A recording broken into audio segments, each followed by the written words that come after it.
you've been injured in an accident, one thing leads to another. Your injury leads to treatment. Treatment leads to hospital bills. Bills lead to debt. Debt leads to stress. The advocates can help relieve that stress. Having an advocate attorney on your side leads to faster resolutions, fair outcomes, and a peaceful recovery for you. You deserve an advocate. This is The Monty Show, the truth in sports talk streaming. When you want unbiased opinions about your favorite team without the spin, all you have to do is find The Monty Show, streaming live and available 24 hours a day, 7 days a week on YouTube. And now, here's Monty. Hey, The Monty Show, Tuesday, April 14th, 2026. Already in the second quarter of the year. Where's it going? Right? As usual, on The Monty Show, we are presented by the Advocates at theadvocates.com, the best injury attorneys in the business. And again, I will just tell you, 24/7, 365, clear, risk-free advice is available to you. Call the Advocates first. Do not wait. Do not call your insurance companies. Get to theadvocates.com. They're going to tell you straight away, hey, do you have a case? Do you need an attorney?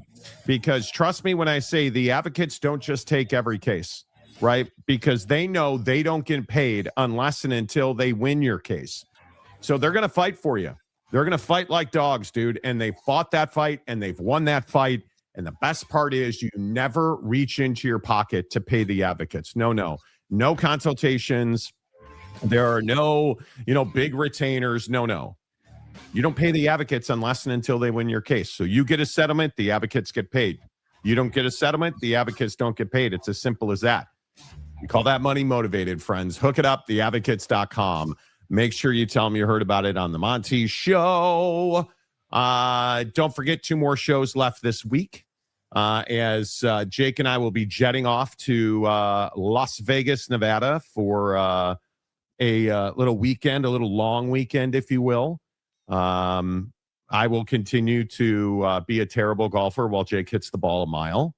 And we'll see how all that goes.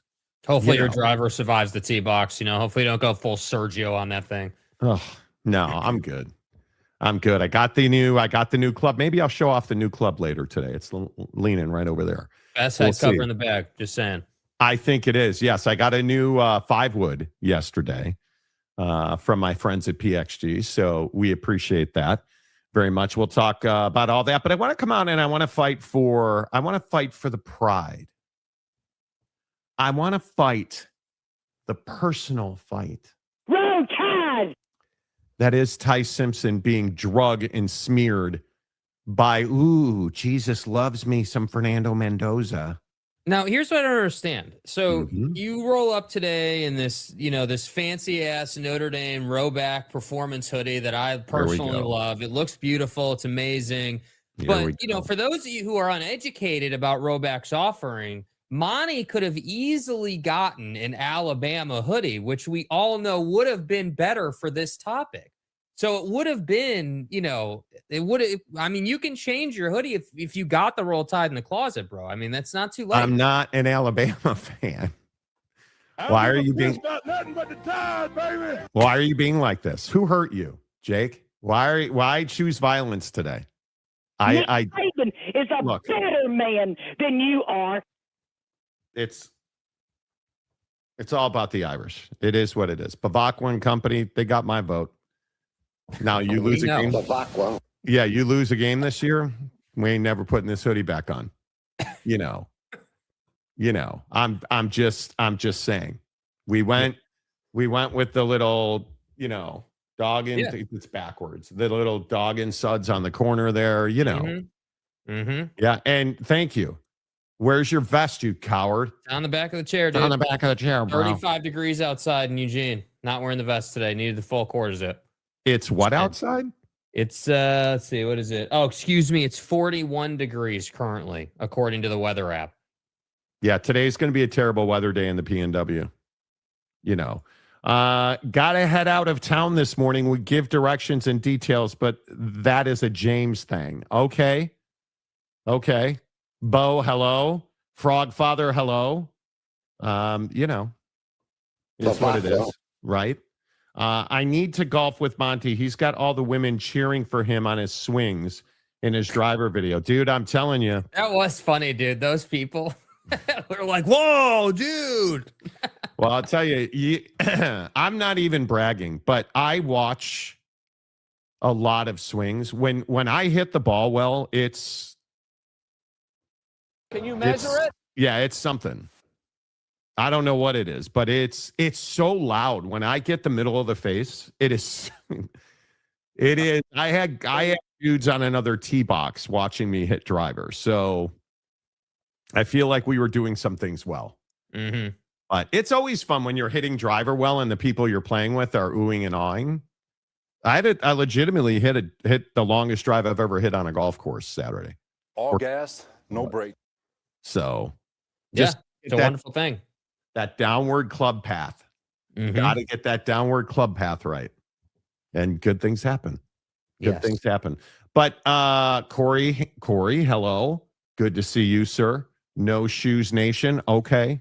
Let's get in. I want to fight for Ty Simpson.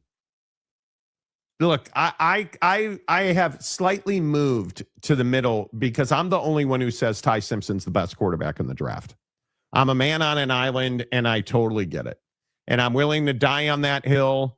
Everybody else wants Jesus's brethren, he of hot ants. In God's name, image, and likeness. Everybody wants Fernando Mendoza. And, frankly, fine. You want Fernando Mendoza and you want to be that guy, please knock yourself out. I'm Team Ty Simpson. And I understand that Fernando Mendoza does a lot of really good things. But you get into Ty Simpson, the photographic memory that I think is real. A lot of people think it's BS. I think he's got a photographic memory, right? The pre-snap stuff, him diagnosing defenses, manipulating the mic backer, moving his back to manipulate the defense, motion, all that stuff. He is elite at it. Listen to him talking to John Gruden, and you just begin to understand how much, A, he loves football, and B, how smart Ty Simpson is. Call I have ever seen in a game. And I know everybody in the stadium knows you're running a sprint out to your left. The back's offset to the left. You rolled out and reversed back here and hit the back to end George's night. That's a hell of a play design, man. Give me that. Hurry up. Yes. I don't need the name of the play. Show me what the hell your recollection was of this play at the end of the Georgia game. Because I'm putting this in. When I come back coaching, I'm running this. Coach, we've been sitting on this for 2 years. There's no way this is a rollout to your right. Go ahead. Nope. So we're going to bring him in motion, and they're, running, acting like we're running smash to the left, right? And then the back's going to go out, have the flat. Y's got the corner. I'm going to sell like I'm sprinting out to the left and coming back right and just reading this low to high, starting with the flat to the corner, back to the cross, back down to the back. What a hell of a job, man. And your back had the presence to stay in what? Stay in bounds. Stay in bounds and hitting the table, being excited. We've been sitting on this for 2 years. Like, you can just tell football is Ty Simpson's life. And if I'm drafting you in the first round, and I think he's going to find his way into the first round, I think he's a first-round pick. Ty Simpson's the quarterback you want. Fernando Mendoza is a nice guy. He'll pray with you. He will deliver you the body and the blood of Christ. And a national championship.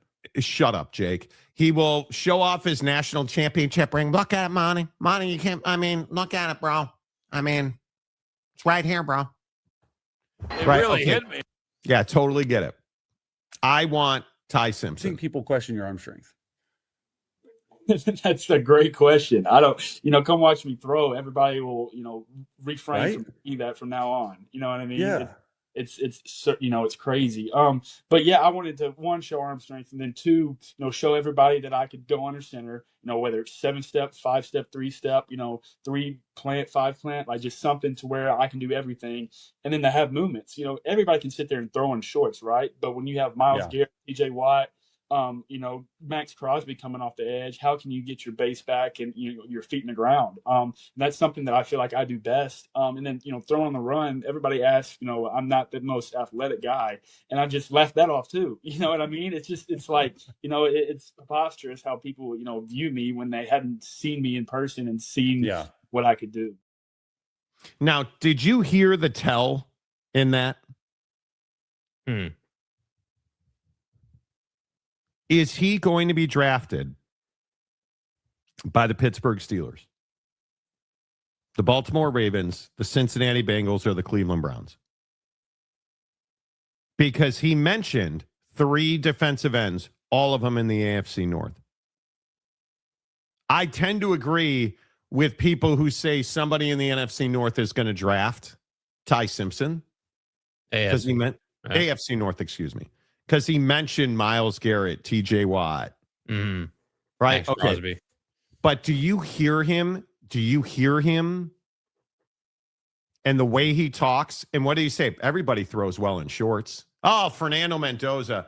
He redefined the quarterback position while he was throwing in shorts. I mean, I've never seen a workout. That's the untrained eye. I mean, did you see that guy's crotch cannon when he was wearing those shorts? I mean, my God. Glissy time, dude. Glissy that thing, Monty. Everybody looks good in shorts. Macaque. But listen, I don't want to talk to Fernando Mendoza. Is Fernando Mendoza the guy you want to go shoot around a golf with? No, he's not. And I probably put too much into, hey, do you want to play a round of golf with that guy? You want to play a round of golf with Jesus Christ? No, he's dead. My point is, I want to play a round of golf with Ty Simpson. I'll play a round of the best people. I want to play. No, I don't want to play a round of golf with him. I want to play a round of golf with, Doesn't get any more red, white, and blue than that. Ty Simpson seems like a generally good dude. And if I'm drafting quarterback, Jake, I'll sit here and I will die on this hill. I am taking Ty Simpson. He is the best quarterback in this draft. Yeah, I mean, I think that it's a two-way street, man. All the arguments you're making for Ty Simpson, it's the same way someone could die on the hill for Fernando. I agree completely that anybody can go out there in shorts and a t-shirt. That's what I said yesterday, right? That's what I said about Fernando. Like, everyone getting all hard over Fernando Mendoza's pro day. Like, I wasn't impressed. Like, great, dude, you can sling it all over the field in a pro day. Like, shouldn't you be able to do that, like, out of bed? Like, shouldn't you just be able to wake up, walk into a building, and throw a football? Like, that's you're going to be an NFL quarterback. That's just like a prerequisite of the job. That's like people celebrating you for being in sales and, dialing the phone. Like, that's just what you do, and I think that do I love listening to guys break down plays and get excited and do those things? Absolutely. I think that Ty definitely has. Look, Ty and Fernando are different personality-wise, and I do think that again in the draft, that's a key portion of the conversation. What is this particular organization or that particular organization looking for in their quarterback personality-wise? And that's right. And I do think that Kirk Cousins and Fernando are kind of the same guy. Right? I mean, they're pretty similar. You look at builds, how they play the game, personality, the way they kind of talk about the game. So it kind of makes sense that the Raiders did that and paired those two up in a sense. And for Ty, Ty is the guy that you can tell, man, he's a guy's guy, loves football. Like you're not going to have trouble with him off the field. I wouldn't guess. I'd be really surprised by anything like that in his career. And I think that, again, it's just situational. I think that if the guy goes to the Browns, he's going to have a piss poor 5-year run with the Browns because it's the Browns. They're terrible. Like, they're awful. He's got nothing to work with. If you go to the Steelers, now we're having a different conversation. You go to the Jets. What about the Jets? I think that's self-explanatory. You go to the Jets, you're on to the next. I think there is a lot of credence if you do the mock drafts, right? And you look at Fernando Mendoza is going to go to the Las Vegas Raiders. I think it's a fait accompli. It's over. It's done. Yeah. I think Ty Simpson, there's a real chance he goes to the Arizona Cardinals. I think there's a real chance you start looking at the bottom of the draft. I also think that there is a real chance that the Steelers need a quarterback. I don't think the Dolphins have the ability to draft a quarterback while Ty Simpson's available. The Dolphins need a quarterback. And I look at the mock drafts, and I think it's going to be awfully tough for him to get out of the first round. I think it's going to be really tough because if you go the bottom 10 picks, okay, so if we go 22 to 32, 22 the Chargers, no. Eagles, no. Cleveland Browns at 24. I wouldn't. Why would you? You've got quarterbacks. Chicago Bears, no. Buffalo Bills, no. 49ers, no. Houston Texans, no. Kansas City, no. 30, Miami Dolphins. Now, they need defense. There is no question about that. They need a lot of things. I think that's the first place that a guy like a Dylan Thieneman could go. But I think 30 to the Dolphins, that could happen. 30. I wouldn't write off the Eagles, though, with the relationship between them and Hurts and all the things that we know is going on. So much money tied up in him. Yeah, I'm aware of that, but again, these two have been going at each other the whole offseason, man. And you got to trade. If you're going to do that, you got to trade AJ Brown. Simple as that. Yeah, you've got to trade. You've got to make a move on that. The Eagles won't do that. I think it gets real at 30. 31, the Patriots, no. 32, the Seahawks, no. I think the Seahawks are all in on Jadarian Price. I think he absolutely ends up there. But there are some places where you could see, a lot of people in Carolina could be a place.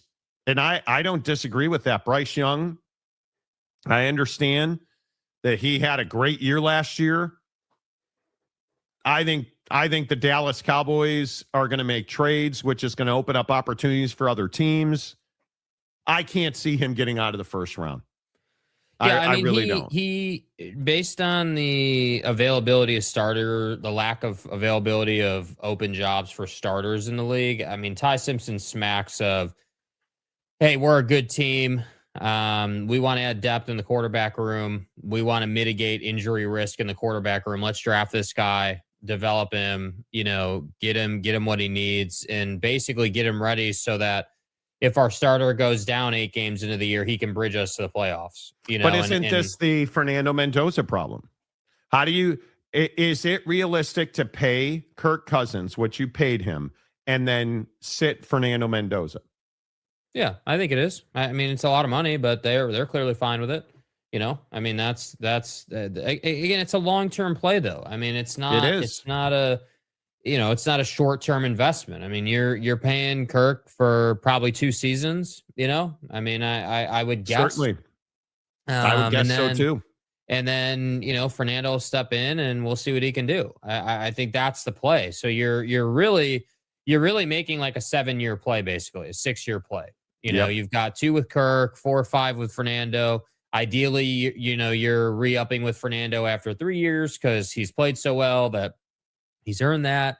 So I think that's what you're looking at. But I would much rather be doing what the Raiders are doing than just throwing Fernando right into the fire. I've always maintained. This is the first time they've had a plan though, Jake, and how long? Ages, long time. So I mean, it's new, but it's also Tom Brady, and I think it shouldn't be surprising. That's the other factor. I mean, how involved is Tom going to be in Fernando's development? What does that look like? How does that manifest itself? Because you can't tell me he's not going to be around. Well, I would have to think he'd be heavily involved. 1, 2. Marcus wants to know if you're double collared today. You have a polo shirt on? Yeah. Is that a polo shirt? It is a polo shirt, yes. It's buttoned all the way up. Yes. And you have a zipper collar that's not all the way up, but you are double collared today. Yeah, I mean, we're a little I thought it looked fine. What are we, professional guy today? Sure. I don't know if anybody's realized this or not, but most days it's a polo shirt. There are some days where it's not. Most days it's a polo shirt with the vest. So I mean, today was just quarter zip because it's, Arctic winter outside and raining. So, I needed a little more warmth than just the vest. Yeah, I agree. Alex, I think Fernando Mendoza will get drafted before Ty Simpson. Really? Wow, dude. I mean, just breaking news here on the Monty program. Fernando, I love Jesus Christ Mendoza is going to be drafted before Ty Simpson.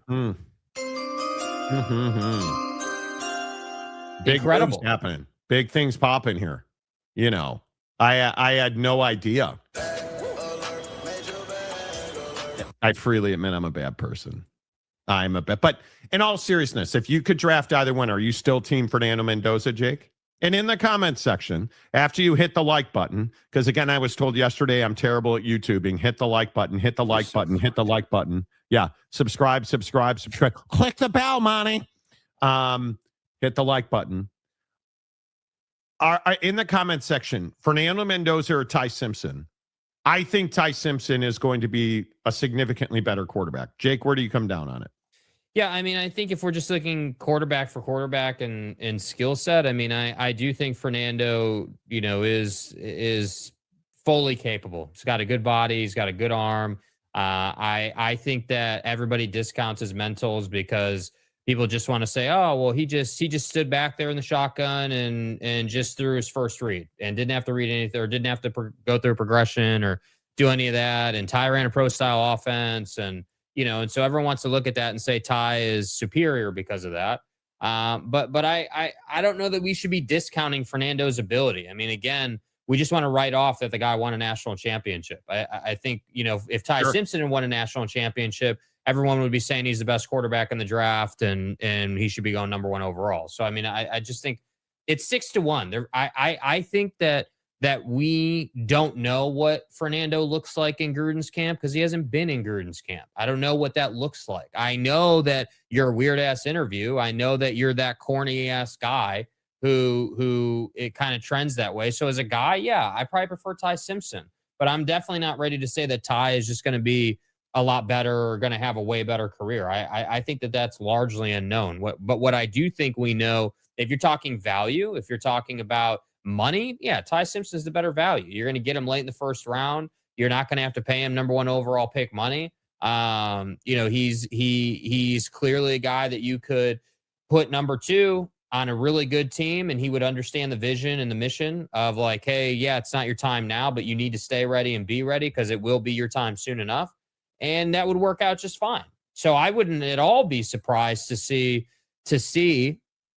Ty get drafted by a surprise team that's got NFL or quarterback gurus in the coaching room, right? I mean, if you said, hey, Kyle Shanahan wants to draft Ty Simpson to mitigate any type of injury risk with Brock Purdy, nobody would be surprised, right? Correct. Or if another quarterback guru wanted to draft him, nobody would be surprised. So that's what I'm saying. Ty's future, I think, is. I agree that, yeah, like, do the Dolphins need a quarterback? Certainly. But you're talking about the Dolphins, the Browns, the Jets, like these bad organizations. I hope that he's able to find his way to a good organization because I think if that's the case, then he's got, the sky's the limit for him. Yeah, I think when you're the second quarterback off the draft, the only one going to a worse organization is the first quarterback off the draft, off the board. And I actually think the Raiders... I mean, it's crazy to say this out loud, but I feel like the Raiders are not the worst situation right now. No. I feel like the Raiders, you're moving in a better direction. As crazy as it is to say that, I think if you wind up with the Jets, I mean, I don't know what to make of the Dolphins at this point or somebody like that. The Browns, I'd rather be a Raider. There's better golf in Las Vegas. Right? I mean, I'd rather be a Raider than a. Am I crazy about that? Like, if you look at the crappiest teams in the NFL, would you rather be a Raider or a Jet? How do you'd much rather be a Raider? Yeah, you right? I mean, if we want to go back to the old laughing stock of the NFL, which would be the NFL report cards, the Jets didn't exactly light up the report cards from a player perspective. Would you rather be a Jet or an Arizona Cardinal? Probably Cardinal. Honestly, probably a Cardinal. Yeah, I mean, I'm telling you, if you're a quarterback, you don't want to be a Jet. I mean, that is just tried and true, man. You're going to be there a couple of seasons and you're going to be gone. So Jets are the worst. Browns second worst. Yes. I mean, they won 5 games last year. Right? But I think I wouldn't want to be a Cleveland Brown. No. Not if I'm a starting quarterback, not right now. Okay, so Browns, Jets, then Cardinals? Probably. I mean, yeah, probably. It's Cardinals, Commanders. I'd rather be a Commander than a Cardinal. I'd rather be a New York Giant than a Cardinal. What about like the Cincinnati Bengals? That's got to be one of the worst organizations in the NFL right now. Yeah. What about the New Orleans Saints?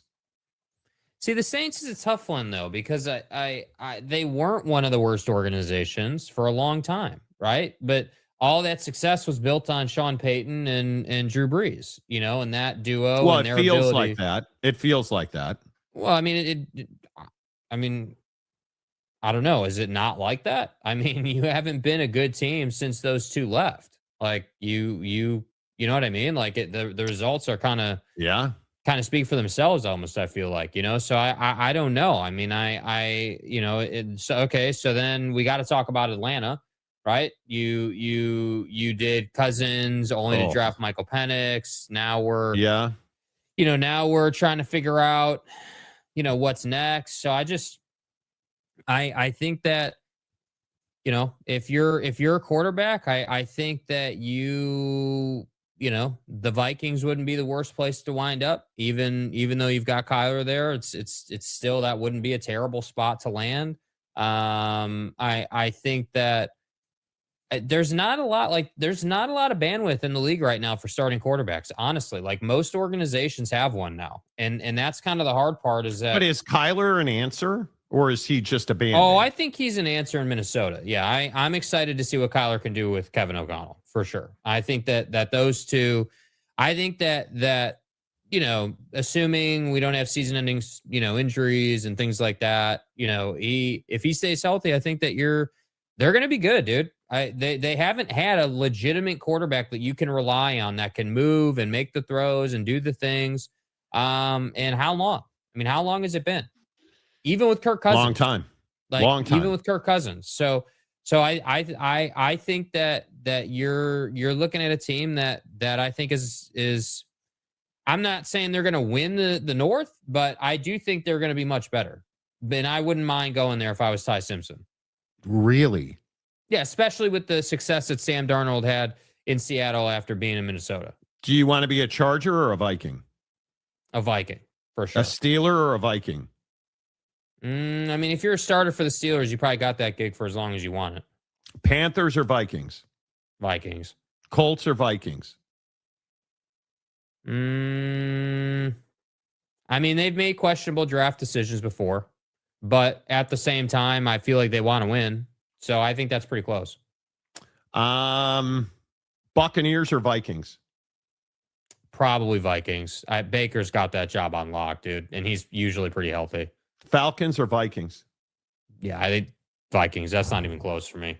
Really? Yeah, I just think that the Falcons have been terrible, dude. The Vikings have only been bad because, the Vikings have been bad because they've been going through quarterback carousel hell, right? Largely of their own doing. But Atlanta's been bad because they're just wasting Bijan and the rest of those guys. They're not doing anything. So I don't think that's that close. Well, and here's the other one. That whole division's ass, though. So Cowboys or any of these other teams? Do you want to play for the Dallas Cowboys over the Vikings, over the Patriots, Jaguars, Texans, But what about Cowboys or Bills? Cowboys or Bears? Cowboys well, listen, or I think if we're having the conversation from Ty Simpson, I mean, going to the Bills would not be the worst thing in the world at all. what about going to the Cowboys? I mean, It's not going to happen, but I mean, I guess it comes down to what you think of Jerry Jones, right? And that whole dilemma, because we know that Jera, the great circumciser of Skeeters, is prioritizing, negotiating directly with players and cutting agents out and, all the scheming and stuff. So it's like, I don't know if you're excited about that. Yeah, I think Dallas, I want to win. If I'm a rookie, I'd probably rather be in a place like Dallas where I get first-class treatment. That's what comes to my mind. That's what I would think. Yeah. So, listen, I just wanted to fight for the honor of Ty Simpson because, again, I feel like I'm the only one doing that. I feel like, and hey, I'll probably be wrong. Yeah, I'll probably be wrong. And I'm happy to be wrong. Paul didn't go in the hoop. I hope Fernando Mendoza has an incredible career. No, you don't. That's a lie. No, I do. I don't wish anybody. Listen, when you put the effort it takes to get to the number one pick in the NFL draft, I think of some of the busts at the top. The guys like the bad quarterback situation, the Dylan Gabriel, Shedeur Sanders, Zach Wilson. Yes. No. You feel terrible for those guys because they just get torpedoed. You think, is there anybody who's happy about the path of Tua Tagovailoa? No. You feel terrible for the kid. Like, I feel like he gave his life away for nothing. Well, hundreds of millions of dollars. Yes. But I feel like he paid hundreds of millions of dollars for CTE. Yeah. Hey, here's 20 years of my life. Give me hundreds of millions of dollars. I'm telling you, it's not, and this is probably an odd time to bring it up. I just have no desire to ever let my kid or their kids play tackle football. Yeah, I just don't understand. So I'm at the range last night, right? After work or whatever. And there's this 10-year-old swinging it and just looks amazing for a little kid. And I was like, dude, like, why would you ever put your kid in football when you can sit them out on a golf course and just have them hit a ball around all day, And if you start them young, there's a really good chance they have the opportunity to be good. And it'll save you money. Not that golf is cheap, but it will save you money. Football is expensive. I feel like now with how much traction golf has got, football just to me is just not. I understand that football is an institution. I get that, but I'm not putting my kid through that type of damage, dude. That's just not happening. And I think that there's so many other paths, dude. And yep. I know absolutely on this show right. we obsess over golf or whatever, and maybe that's not other shows, but like I just think that golf is such an accessible sport, meaning you don't like the wonderful thing to me about the game just generally is that it doesn't matter. Like you could be 5'10" or you could be 7 feet tall. Nobody cares. It literally doesn't matter. Like it just doesn't matter. And that's the beautiful part about it, where I feel like even not just football, but like if you look at baseball or like these different sports, like there is that factor of like you do have to be a certain caliber of athlete to get to, the big leagues, the NFL, the NBA. Like 5'10" buddies not making it in most of these situations. 5'10" buddy. Like, you know what I mean? Like you're just not doing that. And that's the difference. So yeah, I wouldn't Tua changed the way I watch football in totality. Well, that's true. I agree with that. Yeah. Like 1, 2, I would never put my kid through it. And 3, I just don't find myself like just going out of my way to consume it anymore. It really is in the playoffs, I watch all the playoffs, of course, but in the regular season, it's really not a thing where I'm like, man, I'm posted up all day Sunday watching football. That's just losing your passion for sports? I mean, I'm not losing my passion for golf, dude. And again, I said this last week, but I really do think it's the relatability factor. Why is the Masters so enjoyable? because I know exactly what it's like to stand under a tree and try to hit a 70-yard little roller shot back into the fairway. Yeah. Like, we've all tried to do that and had to do that, Yeah. but I don't know what it's like to throw a football 70 yards or drop a guy, between the tackles, or I don't know what that's like, dude. Like, I'm not going to pretend to know how much that hurts. Yeah. I have no idea. So it's just a different thing, but I haven't lost my love for games of consequence on a football field. Like, playoff game, like AFC, NFC championship games, the Super Bowl. I love the NFL. I don't care if it's August, October, or January. I love the NFL. I love passionately Notre Dame football. I'm a huge sports fan. The only sport I've truly fallen away from right now is the NBA. It is, and the NBA coming back to Seattle, I think, is exactly what I need. I don't know how long I'll live in Seattle, right? But I hope the NBA thrives here. Yeah. Because this town is a great sports town. But am I excited about garden variety MAC Saturday afternoon football? No, I'm not. Am I excited about Notre Dame going undefeated and winning the national championship and CJ Carr winning the Heisman Trophy? And, yeah, of course. It's going to be a great year. I'm going to be insufferable on this MFer. And you're going to enjoy the ride. And I want that known. Yeah, I am a Notre Dame hoe. Alex. Yeah, and I want that known. The Browns already have Dylan Gabriel and Deion Sanders. Deion Sanders is playing quarterback for the Cleveland Browns. Whoa, dude, who's Deion? Bro, Deion Sanders grew some toes back and is now playing in the league? How is that possible? Wow. Huh.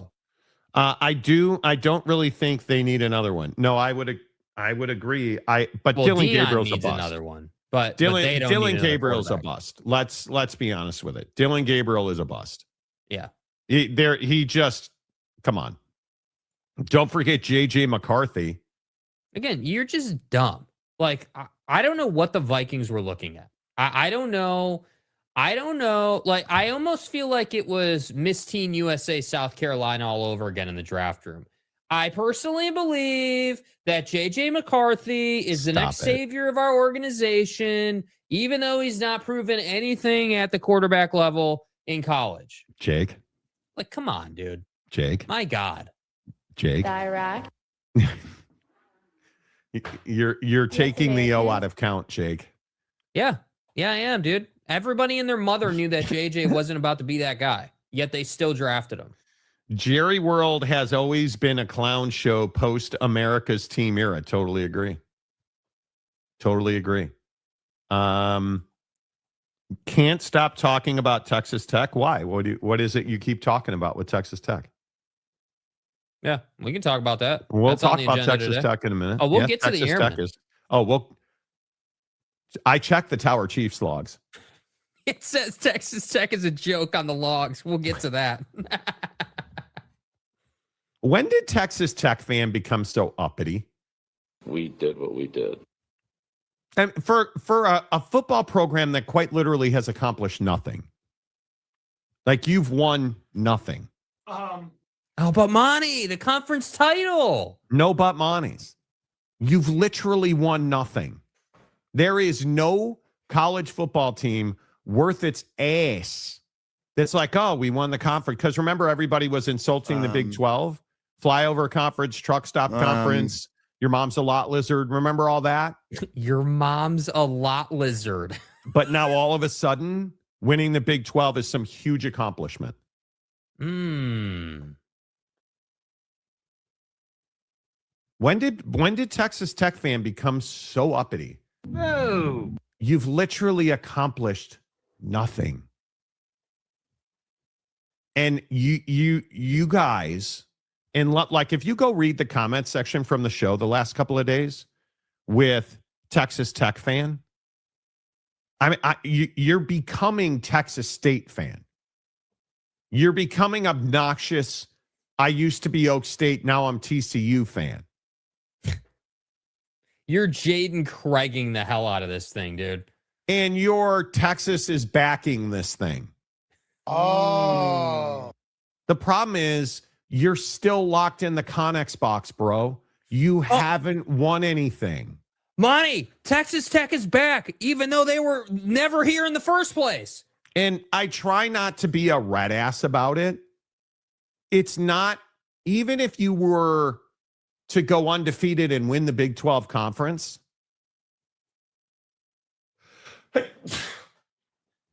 I can't even say it without sneezing.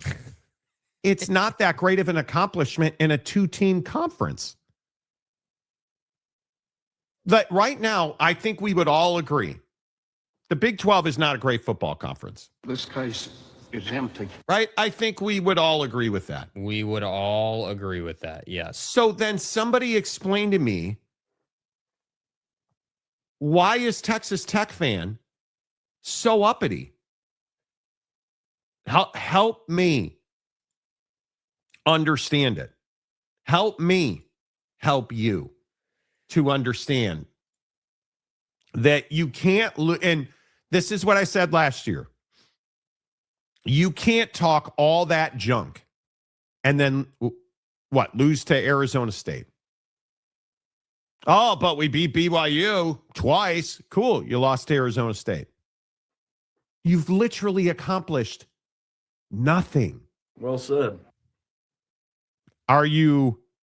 And then, and I guess we're getting into it now. Yeah. But yes, Texas State asking, who do you think you are, Texas Tech? Yes. Yes.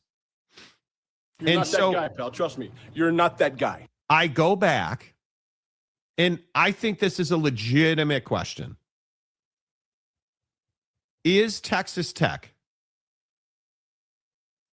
and I want to be gentle because I think Texas Tech fan is probably going to lose themselves. Is Texas Tech helping the Big 12 conference? In a lot of ways, yes. No question. Raising the bar for NIL, portaling, hiring average-ass high school coaches to be football coaches in the college ranks, great. You guys are leading the way. But are you one of the best football programs in the country?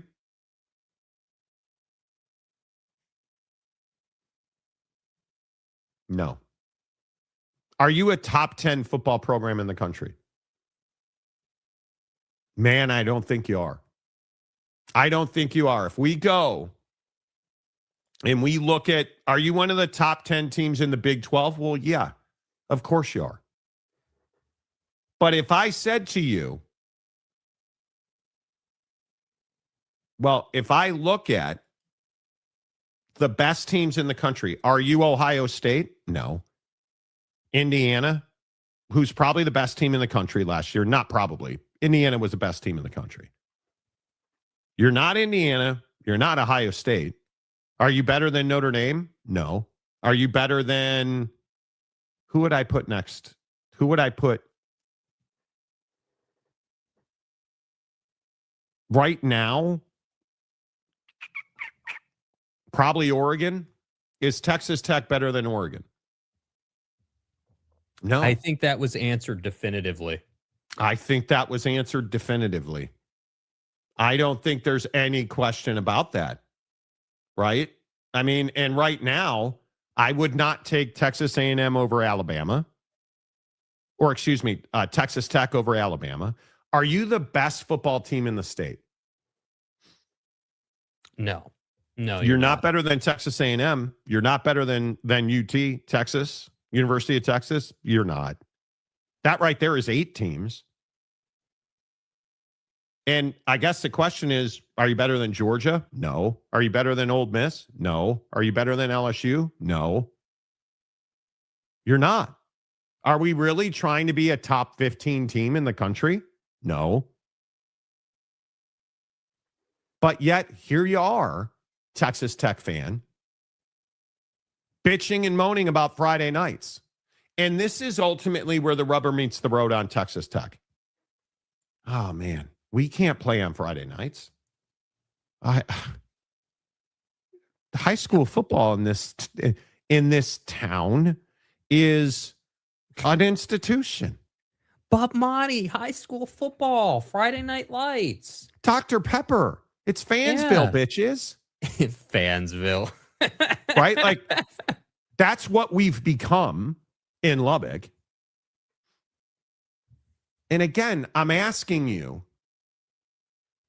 what was all of this uppity nonsense about, oh, we can't play on Friday night. Oh, but now your brand is in demand, and we've got to play on Friday, and we've got to play on Thursday, and we've got a Thanksgiving, and look at the self-glossing happening on this tweet, dude. The league's biggest brand is in demand. Like, yes, BYU is in demand. Yeah, I would agree with well, I mean, they're not wrong. I would agree with this tweet. BYU is in. I mean, how do you so wait, so let me get this right. So Cody goes off on this whole, tangent about Friday nights, and Brett Yormark works for me and us at the board, and we can't be seen to be playing on Friday nights. We should be on Saturday. We should be in prime time. Like, who are we to be playing on Fridays? And for Jake, everything runs through Lubbock. And then you got ratioed because Fox said, no, you have a contract. We have the right to flex. Shut your ass up. Get your ass to Houston. Play the damn game. That's it. And so then what do we get? Then we get spin, right? Then we get, oh, well, dude, bro, here's the tweet. Man, Friday nights are incredible. And then what do we get? We get Joey McGuire going on this whole thing about how, oh, man, dude, bro, the Friday night situation is totally good, man. Look, we're getting an extra day of rest for this Thanksgiving Day game against TCU. You're late in the season. You already know who you are. You're not going to be putting a lot of stuff in, so you can really modify practice and what you're going to do. TCU be the same way. And then if we're where we're supposed to be and where we expect to be, then we're going to get an extra day of recovery for the Big 12 championship that's going to be on that next Friday.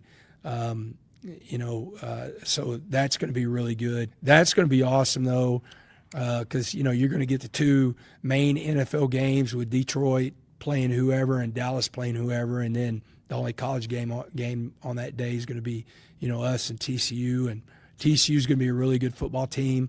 The last 2 years they've won 9 games each, and so they're going to be a good football. That's going to be a great game, and this place is going to be rocking. I'm excited, and I've had a couple people go, man, it's going to be tough. The family and traveling. I said, just have Thanksgiving. You're just going to have to cook a little bit. You're used to traveling. You're just going to have to cook on Wednesday and have Thanksgiving here at Jones AT&T. Yeah, we'll have so Thanksgiving. Now the travel's not a problem. No, Jake, it's never a travel. But hold on, I thought that the parents were going to be so stressed and just such it was just such a burden to have to get on your G6 and fly out to here and go there, and I just feel so bad for all of the pew pew. Man, I personally believe that flying out to Fort Worth from Lubbock is such a stress. My God, dude. And again, I will go back to Joey's own words. Friday night is such a sacred time, and so we've got to really think through that. Talking to a couple of different coaches not in the state, they feel like it would be easier for them because it is a great idea. And so is it a deal to where Thursday night becomes more of a big deal than Friday night for the Big 12? Because it's got to be something that we really have to think through. The great thing, I really do think, if we get everybody in the room and sit down with our commissioner, he will listen and understand where it's coming from. But if that was all he said, okay. But then there's this little nugget. Bro. I don't mean to sidetrack us here, okay? But what's happening in the comments section right now is absolutely ridiculous, dude. Bro, Conundrum and Corey Minor absolutely having a death match over whatever this is. You two are doing the most in the comments today, okay? Bro, dude, look at this. Serious question. How exactly are Tech fans supposed to act? Conundrum. Serious question. Shut the F up. Dude, bro. Okay. I don't even know. I can't even measure the amount of red assery that is from Conundrum, dude. That's off the charts, bro. Tech fan, you're supposed to act like you haven't won anything. Because you haven't. We do this thing in sports outside of Notre Dame because we're Catholics and we just know that God hates us. Here comes the Dan Lanning bomb. But at some point, don't you have to act like you are who you are and you haven't won anything? You're not supposed to talk about blowing up college football. You're not supposed to talk about how everything runs through Lubbock. You're not supposed to take the word of Cody Campbell because he's got more money than you. Take a look around, kid. That's how we got to where we are. So then when you get the news, look at this story. We're blowing stuff up in college football because, well, Texas Tech says so. And then you get the news that private equity today will announce a massive takeover of what is inarguably the largest marketing arm in college sports, Learfield Communications. Is going to be purchased in a $1 billion transaction by a private equity firm today. Isn't Texas Tech a Learfield school? Yeah, it is. Yeah, it is. This is what Texas Tech wants.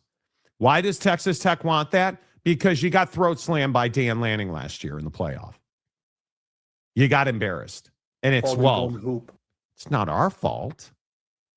It's not our fault. We had 25 days off. That's not fair. 6, the only guy that's been able to figure it out. I mean, come on. Tech fan, be excited. Be excited. Be happy. Be thrilled. Guns blazing. I'm with you. But don't be obnoxious and overbearing. That's what is so ridiculous about where Texas Tech fan is. We literally went from locking players in a Connex box to we're the best team in the entire country. No, you're actually not. No, you're not. It just doesn't. Yeah, yes, I would be proud you won the Big 12, but be humble enough to know you got embarrassed in the playoff, fellas. Yeah, I mean, is there no appreciation for the fact that getting embarrassed in the playoff, does the conference a bit of a disservice? Like, I mean, again, it's not that you lost the game. Like, I think we can all agree that there are different ways to lose a game. I mean, you can lose. If Tech had lost the game by a field goal, like a last second, 1 second on the clock type field goal type game, we'd all be saying, oh, man, dude, great game. Hell of a game. That's a game they could have won. Just kind of came down to who had the ball last. Then you would have been like, all right, cool. Tech and Oregon are the same program. They're pretty level. We're good. Good season. But that's not what happened. And I just think that at some point, Tech fans have to reel it in a little bit and understand that winning comes with responsibility. Once you start winning and you start leading a conference, the expectation doesn't stop at conference championship, dude. The whoever wins, because somebody's got to win the Big 12. So the question really isn't, who's going to win the Big 12. The only question is, will the Big 12 champion ever make it past a game in the CFP? I mean, that's really the conversation, because every other conference in the land has gotten to the national championship game except you. Like, think about that. No, Corey, we don't judge all Tech fans because of a few hyperactive fans. We judge it by Cody Campbell flapping his gums about how everything runs through Lubbock. No, it doesn't. We judge it by Joey McGuire saying, oh, well, dude, we got to blow up college football. We can't have, bro, we can't have 25-day layoffs. I respect and totally. I'm a traditionalist in a lot of ways, but man, I don't want a 25-day layoff in the most important. And he won it all. He's the only guy that's figured out how to have a 25-day layoff and still win that game. So because it didn't go your way, we have to blow up the entire system. That's what he's saying. Because Kirk Cignetti figured it out. Right? I understand that you want to win. So do what's required. It takes what it takes. Go do what's required. And yet, you're not doing that. You're not making Brendan Sorsby pay his $1 million buyout at Cincinnati. Yet he's still on campus and he's still in your program without paying his allegedly contractually obligated buyout. You're skipping steps. And now we want to blow up all of college football media just so that you guys don't have to do what everybody else has had to do. That's the problem. And Tech fans sitting here, you know, like the throwing stuff on the field last year, right? Like just everything. Cody Campbell is a blight on the face of the Big 12 right now. The stuff he continues to say publicly and privately. And then we go from Friday night suck and it's a travesty to, oh, the brand's in demand, we're the best. That's the problem I have with Texas Tech. Couldn't agree more, dude. You have won nothing. You have done nothing. The problem is when you come from nothing and you find a couple of pennies on the sidewalk, you think you're rich and you're not. Right? Birds don't worry about the branch in the tree snapping off. They're confident in their wings, bud. Be confident in your wings and just do your job and win something. Do your job and win something. Do your Kirby Smart talking about 25-day layoffs. Do your Dan Lanning talking about 25-day layoffs. Do you hear Kirk Cignetti talking about 25-day layoffs? No. Did you hear Kirk Cignetti and the Indiana Hoosier train coming? You didn't. They just ran your ass over and won the national championship. You should try it. But it's difficult. It's hard. It's not easy to do that. And you guys don't have things like the honor code. You guys don't have things like a church running your institution so that you have issues with who you can recruit and who you can't. You can allow your quarterback to just obfuscate his responsibility at his previous university to come and play for you because, well, now we don't have to worry about 25 days. We're not stuck with Baron Morton anymore. It's annoying. It just is. Yeah. You shouldn't be talking. That's the problem. You should not be talking. You should not be running your mouth. You should be focused on this season because what we all know in college football is it's not about one season. It's about 5-year windows. Get to the playoff every year for the next 5 years and figure out how to win a game. Then we can talk. Yeah, I agree. Texas Tech tried to bury their seed, but it didn't grow. It's a problem. Yeah, I mean the bird poetry, I have to say. I mean that was phenomenal, you know, and that did have shades of Cockneck and Sumrall, and that was I really liked what you did there, you know. They tried to bury us, but we weren't seeds. Birds don't worry about the branch they're sitting on because they're confident in their wings. I see how it all works together, dude. That's really good material. Better is the key, man. That needs to be our word in here, better. We're not worried about just being the best. We got to get better every day. All right? So a better you makes a better CU. All right? A better you makes a better CU. And don't forget about this every day you work out. They thought they buried us, but they didn't know we were seeds. You got me? So remember that every day. Stay hard. Dude. That one, the veins bulging out of his his neck are amazing. Program. Okay, the veins bulging out of his neck. I someday Macaque. Listen, I wear a size 15 shoe, and we all know what that means. I someday aspire to have a shaft with a neck with bulging veins. Right, To be that vascular would be phenomenal. Right. And to pull something like they buried us, but they forgot we were seeds. I mean, I'll never be on that level. Yeah. Right? I'll never be on that level. No, it's an incredible line. Bro, just, chill. Monty being hyperbolic and pinning a target on BYU's back, calling them the biggest brand. Do you think BYU doesn't have a target on their back already? Yeah, they do. Yeah, it's called the LDS Church. That's about as big a target as you get. Corey Minor, Cody Campbell and Joey McGuire are doing exactly what they should do, which is what's best for Tech. So not playing on Fridays is best for Tech. Not playing on Thanksgiving weekend is best for Tech. Isn't that how Notre Dame does things? No. Holy shit. Are you new here? Dude, no. You're getting into water here that you don't want to get into, bro. I'm just telling you. Our athletic director called it the best 10-game stretch in the history of college football last year when we were playing the Girl Scouts. Dude, again, what's your name? Corey? Dude, Corey, I don't know if this is your first day here, bro. I'm going to guess it is, but this is not, you don't want to be comparing Texas Tech to Notre Dame. We were shocked, I would say mystified by what happened on Sunday. Mystified. Just, where my head and heart go, and I know Marcus feels the same way. You just feel for those student athletes on our football team. As I said yesterday, as I said on Sunday, we felt we did everything we could over the course of the season. We lost our first 2 games. We're not hiding from that.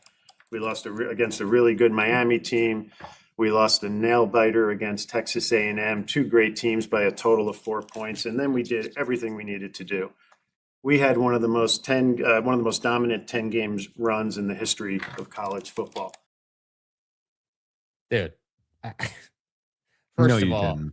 first of all, I think you have bro beat on the Notre Dame apparel situation. First of all, second of all, wait. He's wearing a basketball hoodie. Fuck you, Bavakwa. We don't have a basketball team at Notre Dame. How about a hockey sweater, dude? What, were they out of stock? Maybe. No. Notre Dame is an example for absolutely nobody. We had 10 men on the field twice in 3 snaps with Ohio State at the goal line. In our own building, we had 10 men on the field 2 out of 3 plays. You take your deuce. You don't sit there and look at it. You flush it and move on. And then you take another deuce 2 plays later. Notre Dame does not do what's best for Notre Dame, including win basketball games. You out of your mind. You got Ohio State on the ropes, dude. And you thought it was a good idea to run out there with 10 guys on the goal line. What are we doing, bro? What are we doing? Damn. This is a WNBA show, not a Texas Tech show. That's correct. Right. Right. Welcome to the nightmare. It's the Texas Tech segment of the show, though. Bro, Corey, just chill. It's not personal. Nobody's attacking you. Well, that's a lie. Conundrum's probably still attacking you, but. Serious answer. Shut the F up. Like, dude, relax. Cody Campbell equals ass clown. I don't know about that. Well, yeah. Cody Campbell's not a bad dude. Cody Campbell just talks too much. Cody Campbell's the guy who, if he didn't have money, nobody would know his name.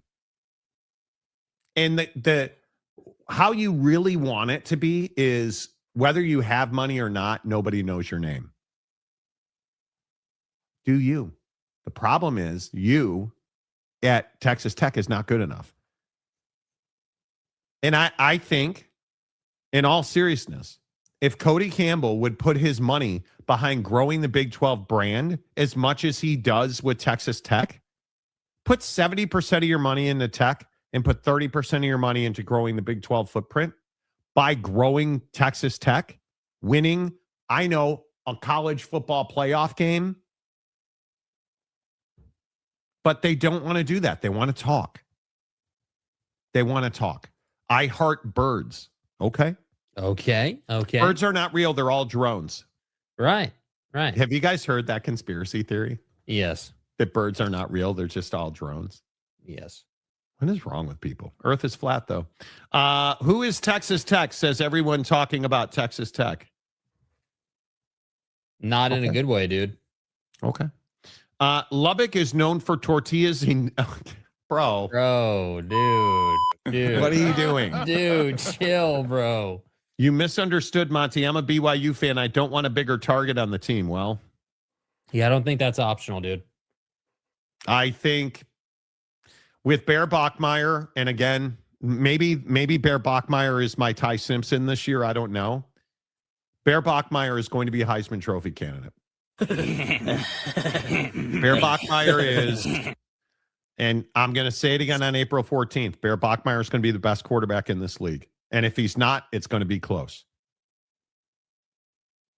He's going to be, he was dominant last year and didn't really have an idea of what he was doing. And now look at his body, and now look at his throwing mechanics are vastly improved. What? Mm-hmm. I don't know that I would say Bear Bachmeier was dominant last year. He had a good year for sure. He wasn't dominant against the best teams. All right, Monty, let's go to the tape. He's got 3,000 yards. What did he do against anyone who mattered, dude? Shut up, Jake. You want to talk facts. I want to talk hyperbole and hyperbolicness. Bear Bachmeier last year threw for 3,000 yards, 15 touchdowns, 7 picks, and was sacked 16 times. Zero experience. No idea what he was doing. Didn't know the playbook. Didn't have the entirety of the playbook. Used probably 3/4 of his offensive capability. And apparently he had wide receivers pillaging St. George in their off time.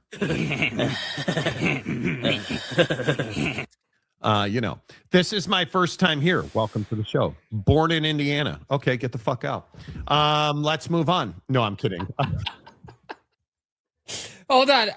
So let me get this right, dude. Your head coach is Don't out come here in here talking about Sig, dude. Don't come in here and talk about Perdon't. You better.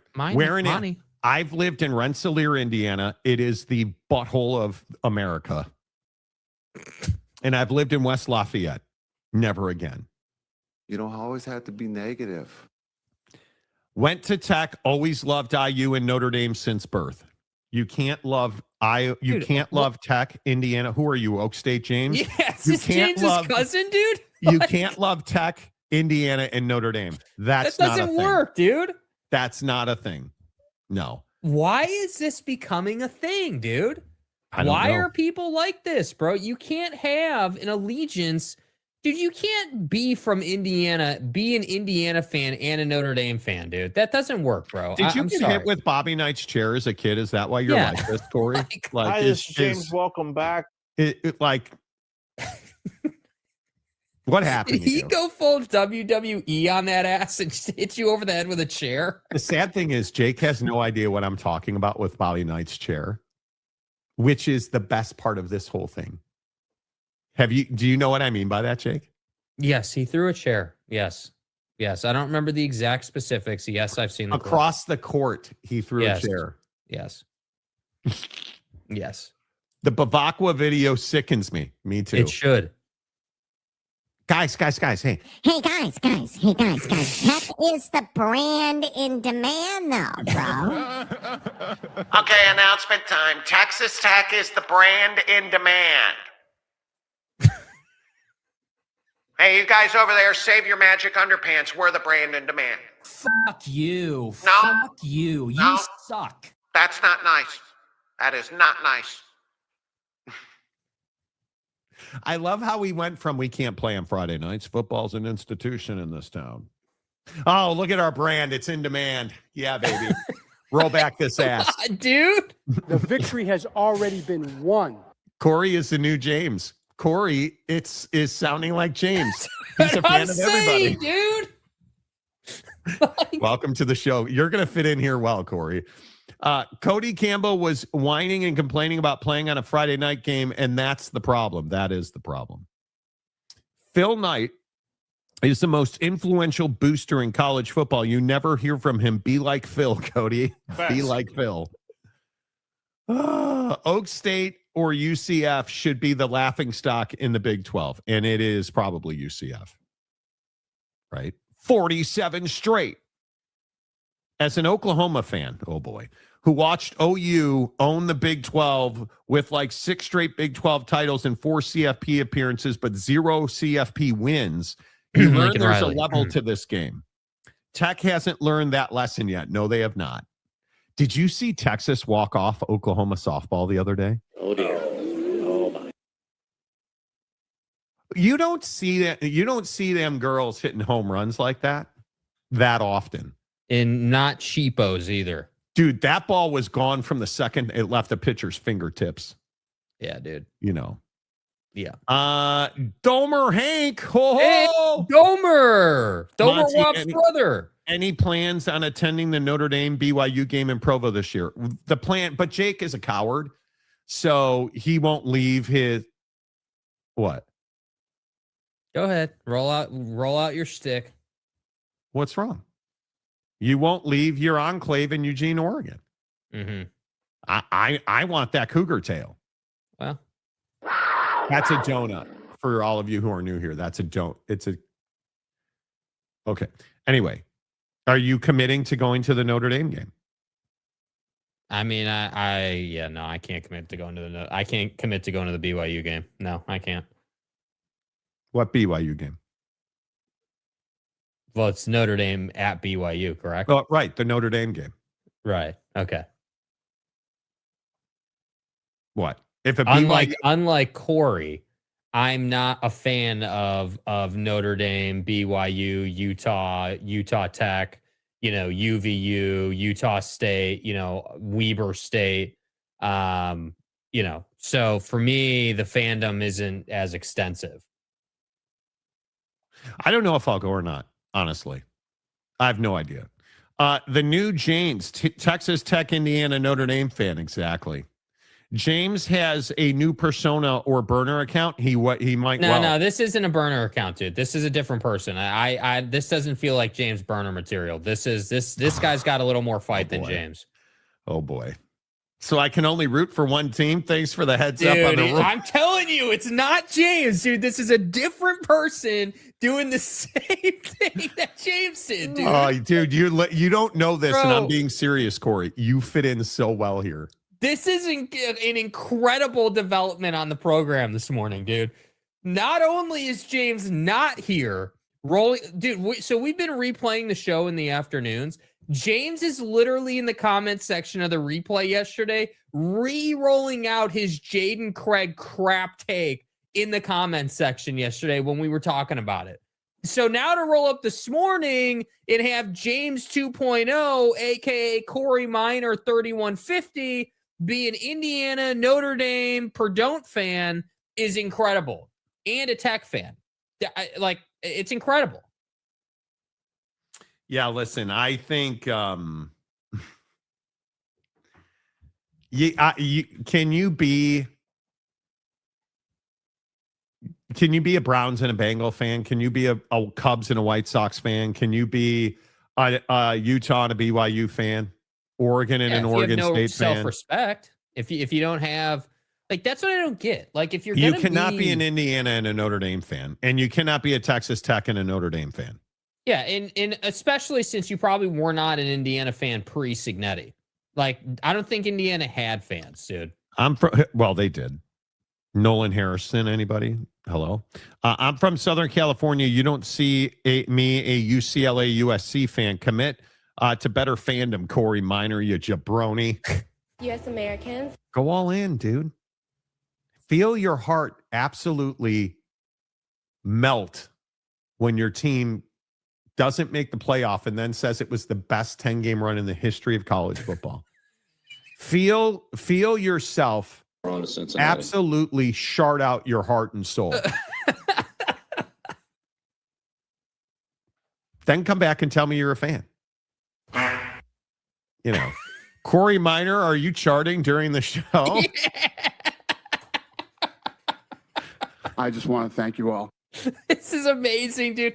We literally don't have to do any more show today. We're just gonna read comments on this because that's how entertaining it is, dude. This is incredible.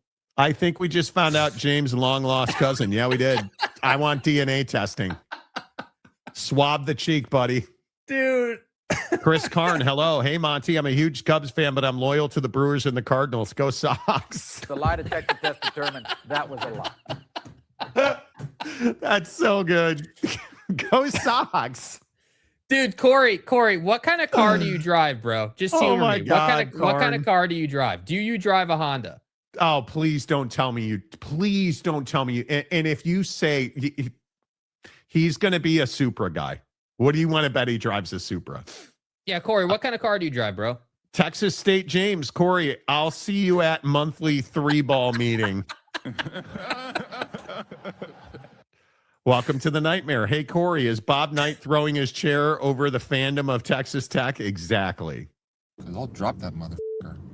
Quarter zip Jakey can't attend Notre Dame BYU because he'll be tasting ice cream flavors. That's my guy. That's my guy right there, dude.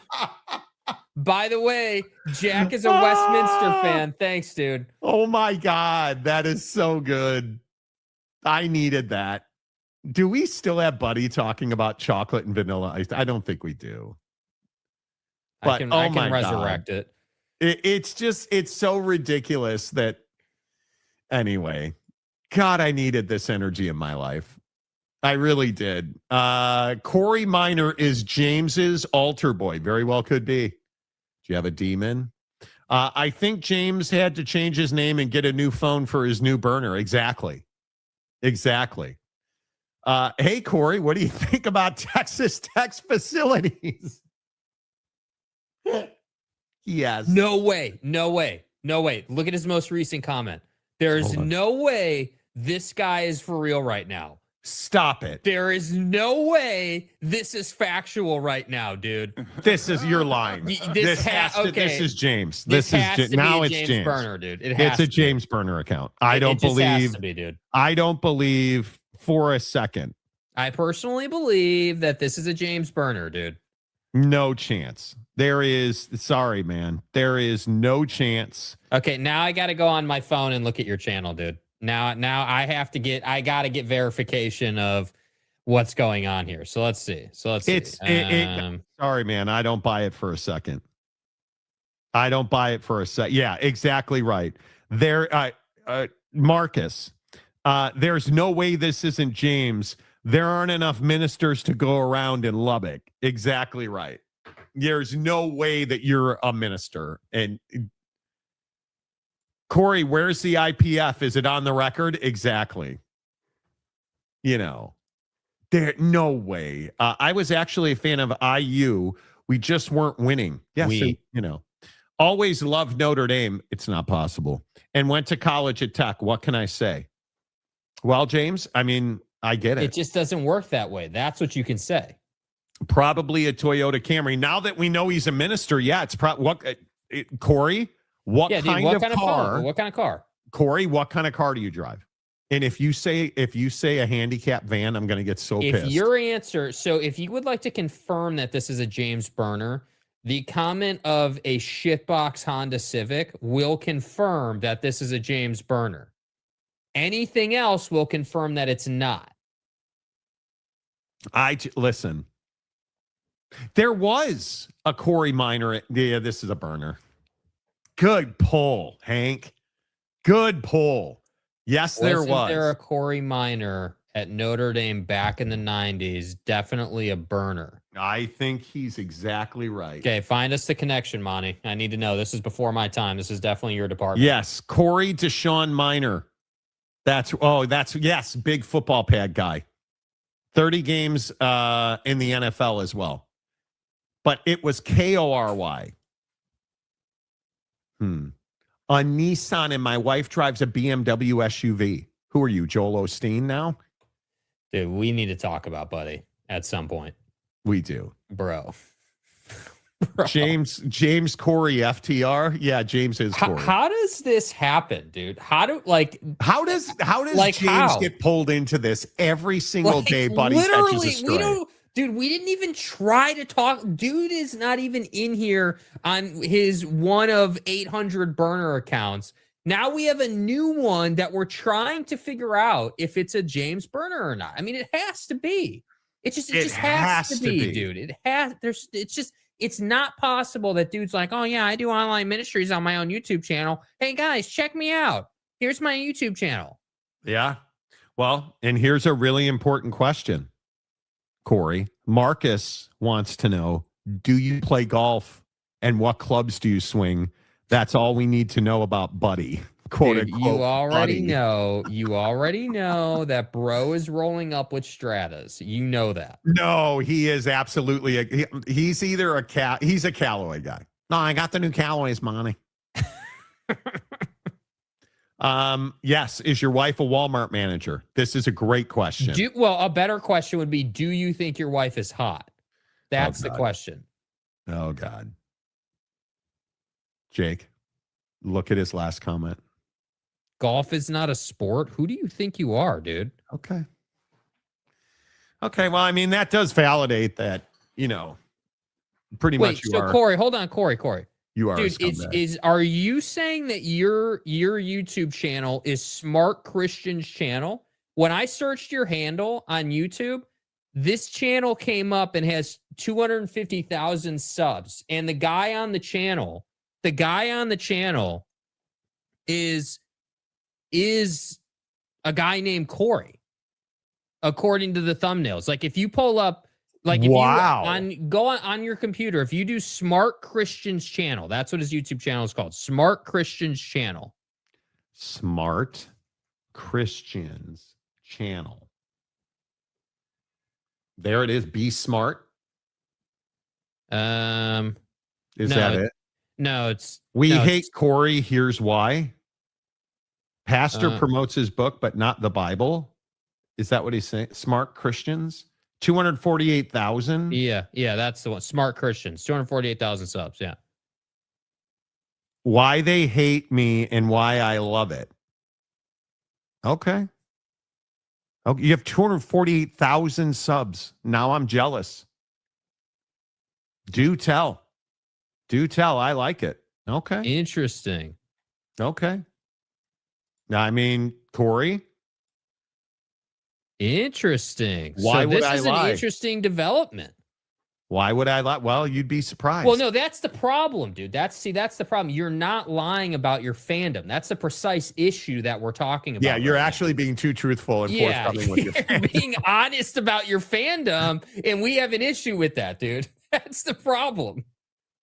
That's pretty good. Well, good for you. It's tough, dude. I cannot tell you how difficult it is to grow a following. Yeah, dude. Paul didn't go in the hoop. Dude, I can't believe it. I feel like we now have verification. This is not a James Burner. I think it is. I think we do have verification. This is an actual individual that has a channel and is actually doing it. This is not somebody, who's shooting videos in front of a blank wall in a TCU shirt. Right, but the problem is that Buddy is a fan of 100 different people. Right. So, Yeah. That's interesting. I'm such a fan of golf. I actually have yardage books sitting right here on the table. So, Okay, see now I got to question it again. I don't mean to go back and forth, but look at this reference right here. Look at this reference. I can't wait to meet James. I think I love him already. You have to be a burner, dude. See, this is my problem. You keep going back and forth. That's what I don't get, dude. Yeah. Does the mayor need to get involved here? Yes, dude. I need you to do the homework. Find this guy. Yeah. Convene the city council. Yeah. Where do you Cody involved? No. Where do you even begin with? Okay, Corey, are you a Texas guy? Do you live in the state of Texas? Oh, I would assume he lives in the state of Texas. Alex, Corey Minor, you saying golf is not a sport is like saying chocolate is not real ice cream flavor, but you supposed to be smart. Golf is a sport.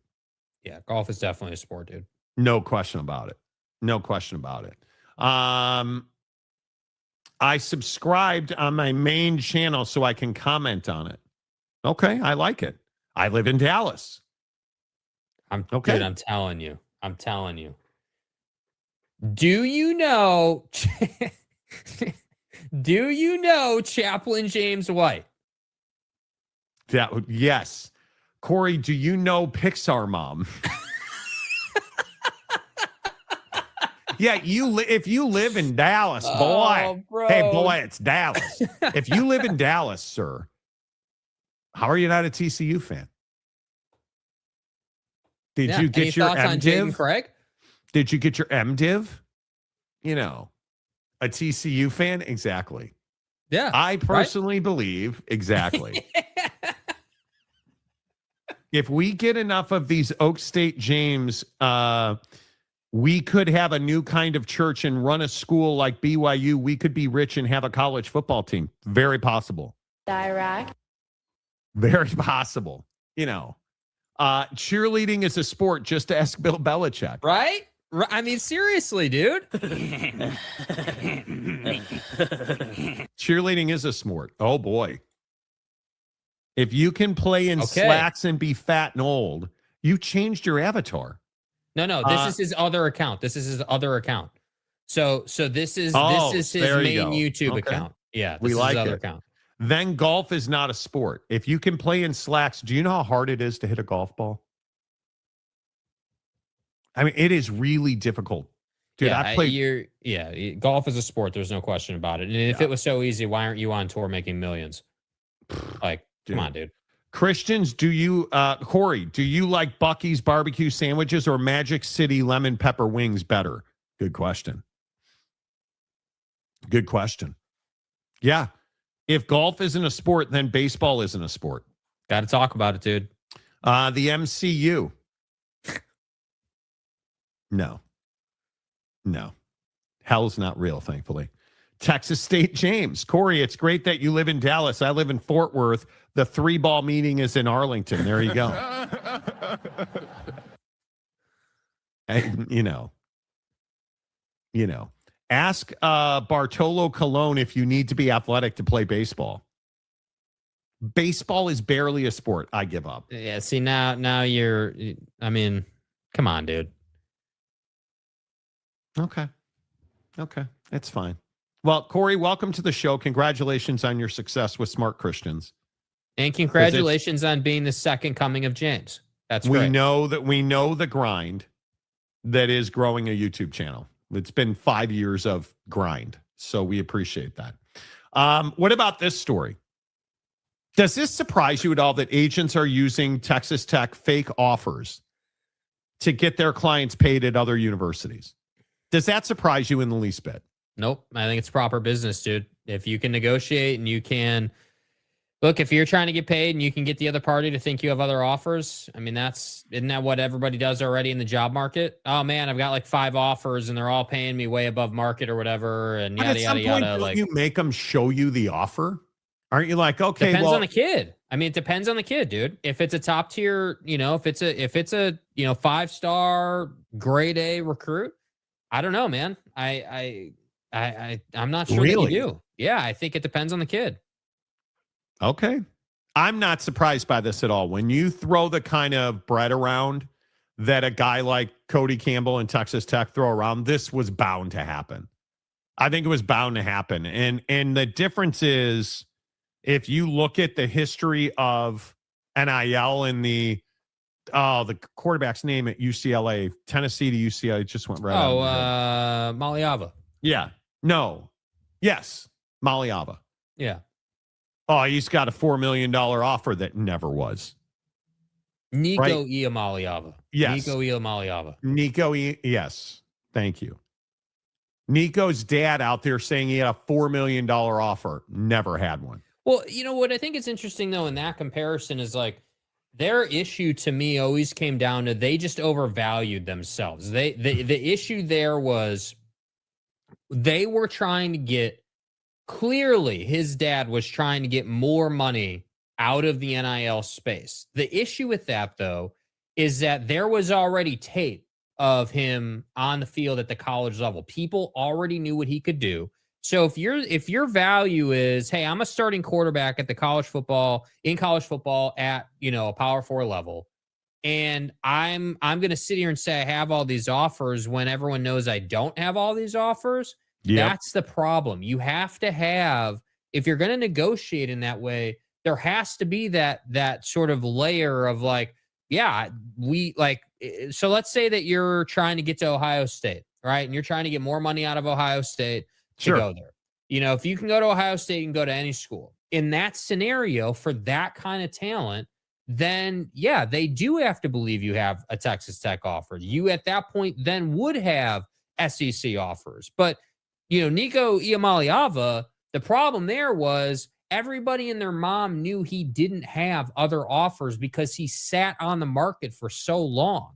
That was the problem. So I think that dude is a case study of, hey, if you're going to play that game, you damn well better have that element of surprise of sorts where it's like people have to believe that what you're telling them is true. Because if they don't, they're not going to give you the extra money. And no, I'm not surprised to hear that agents are leveraging Texas Tech's activity in the portal to get their guys more money. That to me is good. That is good strategy, good business, good negotiating if you're an agent right now. You want to have a conversation about Wild Wild West, that's a bigger picture thing. But just from an agent perspective, I have no problem with it. And BYU is dealing with the same thing with Rob Wright by some accounts. Because Rob is, I think, if you look at BYU and Rob Wright, and we start getting into this brand thing, I think Rob Wright wants to stay in Provo.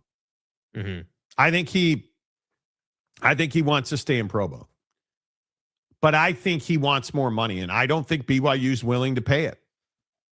And I think he is out in the marketplace, whether that be Kentucky or other places, because there's some thought Florida had interest at one point. Yeah. But you start looking at I think this is the future. But the very fact that you're taking fake Texas Tech offers and leveraging it to get your athletes paid, it's good for business.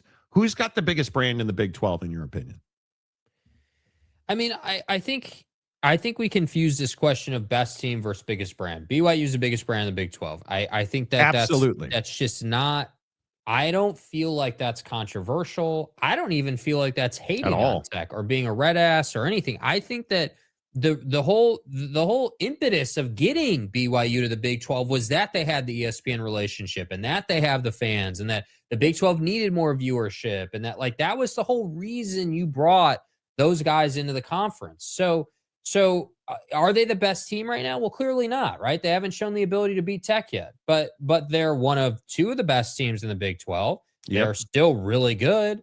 They're still putting up big time TV numbers. They still have a great relationship with ESPN. So, I mean, it's just, I don't think it's a question that BYU is the biggest brand in the Big 12, but I think that's the Big 12's problem is that in other conferences, they don't have to worry about who the biggest brand is because every single year they've got multiple schools in there at the end. They've got multiple opportunities to send a school to the national championship game through the CFP.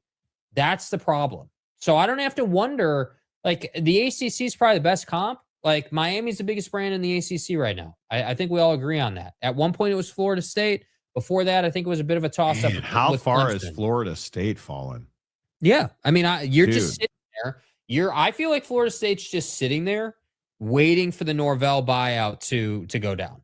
That's what I feel like they're doing. That's all they're doing. And the problem is that like for Tech, you have this situation where they're unique because they've got their booster, Cody Campbell, out here in the public talking. And that's the issue is that nobody blames Cody for his opinion or like his desire to make change. Nobody blames him for that. What they blame him for is being so public with it, being out on X, like going against the commissioner publicly. You don't do that. That's poor form. So it's Tech has to learn how to operate in the space. And I think that that's what they're going through right now. I think when you look at, I mean, you're never going to be Ohio State, Michigan, Notre Dame, like the behemoth brands of college athletics. I think Texas Tech has an opportunity to, and frankly, I'll even go this far. I think the Big 12 needs Texas Tech to be a behemoth. The Big 12 needs Texas Tech right now this year to win the national championship of college football. Facts. I think the Big 12 is desperate for that. Yeah. And obviously the percentages are not in their favor. But I think Joey has to win a game. He's got to win a game, a playoff game, I mean. He's got to win a game in the playoffs. But we've seen the arc now, right? We know you can look at a million different head coaches in college football, whoever you want to look at. Everybody from all the way at the top with Ryan Day to, mid-level guys in the CFP like Dan Lanning or Sark or, Lane Kiffin, those guys who have won some CFP games but still have a lot of work to do to kind of right the ship and, be in that group that's like bona fide, no doubt about it. You're a stud head coach type deal. And then there's guys like Joey who have never won a CFP game and are just starting that journey. So that's why I just say, man, like I almost feel like Tech right now is that kid who made the team, got the jersey, and hasn't, doesn't know what that's like. And so they're just so amped on it that they're just, living in the moment versus understanding like, hey, we need to come out here and replicate and do it again. And before we start talking about messing with a Fox TV deal that likely is paying us more than we're going to get on the next deal, assuming nothing changes in college football. And that's what's hard. And I have to say it would be nice this coming season because the football season will be here in like 2 minutes. It would be nice this season if, like all jokes aside, it'd be nice if TCU overachieved. It'd be nice if K-State was anything but ass this season. It would be nice if the Big 12 legitimately had, again, 5 or 6 squads that were there in November. That would be nice. But confidence is low. We'll see what it is and what it's going to be like. I think I am very interested to see how all of this plays out because I think this league is desperate to have a team in Texas win the whole thing. And I just think TCU's going in the wrong direction. I think Baylor's stagnant. You look at Houston, I think Houston is definitely on the right arc, which is why Tech in Houston on a Friday night is so important. But I think this league needs it. There's no question about that. Any activity that requires athletic ability with an agreed upon objective, rule, etc., can be classified as a sport. Check out roof ball. Well, roof ball for me was, being 10 years old in Monty's backyard and giving up absolute moonshots in wiffle ball. So I don't need to look at roof ball at all, dude. Do you know that I have a vivid memory of Jake when Jake was yay high to a grasshopper? I don't know. You must have been. That's it, Skippy. You must have been 10 years old. Yeah. I vividly remember Jake hitting a wiffle ball home run over my house in Northbrook, Illinois for the first time, and just how high he threw the bat up into the air. Amazing. Wiffle ball, I'm telling you, wiffle ball as a kid is what we all needed to do. Yeah. I had a backyard when I was a kid, and we had like a full home plate tarped with a shed, like the whole thing. And it's just wiffle ball is such an institution in this town. Muldoon, Florida and Florida State will definitely be back. Okay, well, speaking of Florida, listen, Jake didn't get a lot of sleep last night. That's facts. He was up all night sumrawling. And when I say sumrawling, he was up watching new videos. Sumrall. Because I think we all know who Sumrall is. You got to earn it. You got to earn the logo, man. Like, we ain't earned it yet. We ain't earned a damn thing. Like, all we've got is our name. We're going to put our freaking name on every day. All right. And so to wear the Florida Gator logo, to wear the Gators across your helmet and script, or to wear the Gator head, man, you got to earn that. Agreed. So then there is an even bigger eye bomb in a new video from yesterday of Coach Forearm Strengthener talking about Florida Gator football. We can get anybody to come visit the University of Florida if we want, America, if we do a good job. This is not a really hard place to recruit to. We're the 5th-ranked public school in the United States of America academically right now. All right? Like, you come outside today and it's beautiful. And you come to the stadium and, like, you know the history and pageantry of what it feels like to play in this place. And then you know the stadium renovations that are coming. And you know the fan base is hungry for a winner. And I think the guys that have come here to visit, most of them have come back. At some point, whether they've chosen us or not, I think they feel the energy's real and there's authentic relationships, and they're going to get coached every day, and we're not going to change. Like I tell recruits all the time, if you like us now, you're going to love us later. If you don't like me now, go somewhere else, because I'm not changing. But like what you see is what you get, and if you want to improve on your craft every day, man, it's going to be a blast. If you're tough and you love football, it's going to be a blast. If you're soft and you like football, don't come here. Dude, first of all, the polo shirt game. Yeah, it's crazy. On Summerall is amazing. Yeah. Nice pecs, bud. Yeah. But he's crushing the game at Florida. Let's get real serious, because I know we do a lot of cock-necking on this show and stay hard. You know, bulging. John Summerall's doing the job. And I told you when he got hired that he was the exact right guy for that job. And I think their best move may have been missing Lane Kiffin to hire Summerall. Because I think you hear him talking, he says, at least when he's got a whistle around his neck and he's not body blocking teenagers in the corridors. Jerk face. I'll drop that motherfucker.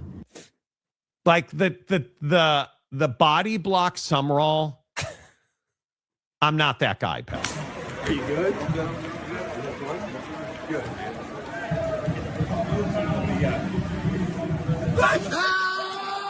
And his name is John. Yeah, like, come on. Right? So that I'm not that version of Summerall, but I am this version of Summerall. Yeah. You listen to Summerall talk about Florida. Nice weather outside. Bronze cleavage everywhere you look. That means the chicks are hot. Academically, they're killing it. He's got a great polo on. It's not going to be long before Summerall has Florida absolutely with Simonage in that state. We can get anybody to come visit the University of Florida. Look at the polo. Just stare at the gator head. Look at how nice that polo is. We can get anybody to come visit the University of Florida if we want, America, if we do a good job. This is not a really hard place to recruit to. We're the 5th-ranked public school in the United States of America academically right now. All right?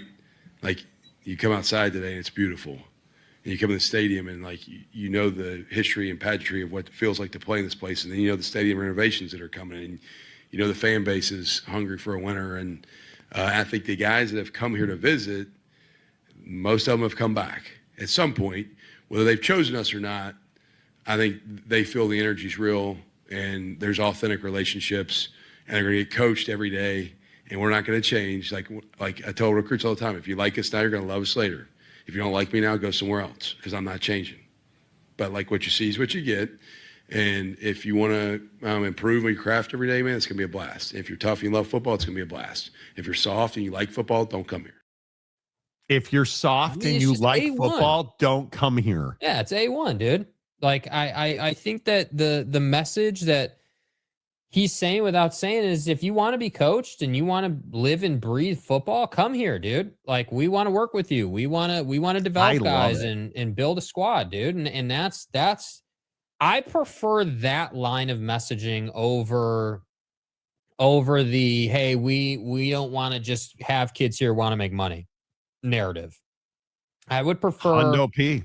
Like, I would rather my coach the coach of my football program, if I was a president or an AD, rolling that out versus like having the money conversation. Because the money conversation is there whether you want it to be or not. Yes. It's really more about the content of the kid's character and the want to and the desire to be coached hard versus like just kind of rolling up and saying you're a football player. Like that's and again, like FTR, right? I wasn't so sure about this for Florida initially. I felt like, hey, you had Lane Kiffin on speed dial, you were really close, and then you passed on him to go and get John. I was like, all right, like there's some risk here. But so far, early returns are really good. I like what we're seeing. Yes. He's doing a good job. Yes. I think that the intensity's there.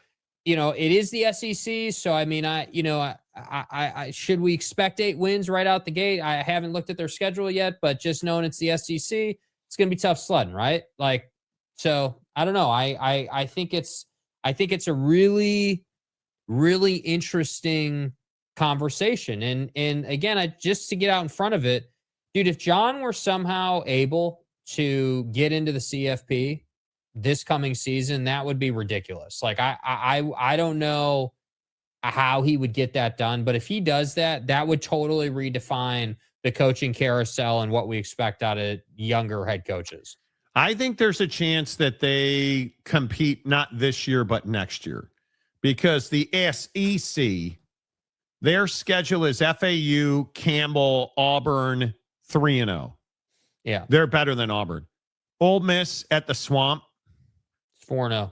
Nah, with Chambliss back, I don't think so. Okay, let's say it's 3-1. That's a tight game at a minimum. At Missouri, South Carolina, they're going to lose at Texas. They're going to lose to Georgia. They're going to lose to Oklahoma. They'll beat Kentucky. They'll beat Vandy, and they'll beat Florida State at Doak. I think they win 8 games. I think they will be 8-4, and that won't get them into the CFP. But it will be a very good start. It will be a very good start. Yeah, that Ole Miss game will be the first measuring stick game. You find a way to beat Ole Miss. Now we're having a different conversation about the Oklahoma game, because Oklahoma's defense is better than Ole Miss's defense, and I think that's my biggest question. Without obviously, haven't done a deep dive on your roster yet. There's a lot that's still up in the air. You're still going through that offseason process, so we'll and see. He hasn't found a quarterback yet. Yeah, which is obviously the huge gaping hole in the roster so far. So he needs to find that and get that done. But it'll be interesting to see. I think Lagway at Baylor is going to be an interesting case study of a guy leaving the SEC to go to Baylor and go to the Big 12. We'll see what that looks like, and we'll see what John backfills with. I think that's a really interesting dynamic. Hopefully it's pretty cut and dry in the SEC, dude. You need a pocket passing quarterback that can sling the rock. And that's those guys don't just fall off trees. You got to go and find them. Yeah, we'll find out. I think it's going to be really interesting that you look at what Summerall's brought. I think the SEC is the best football conference in the country. I just don't. They're not talented enough right now.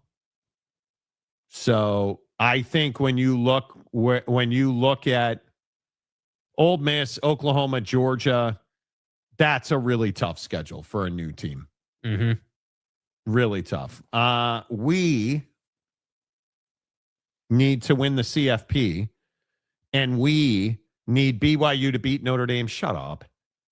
And somebody to also be taken seriously. And we need to do this for a couple of years. I would agree with that.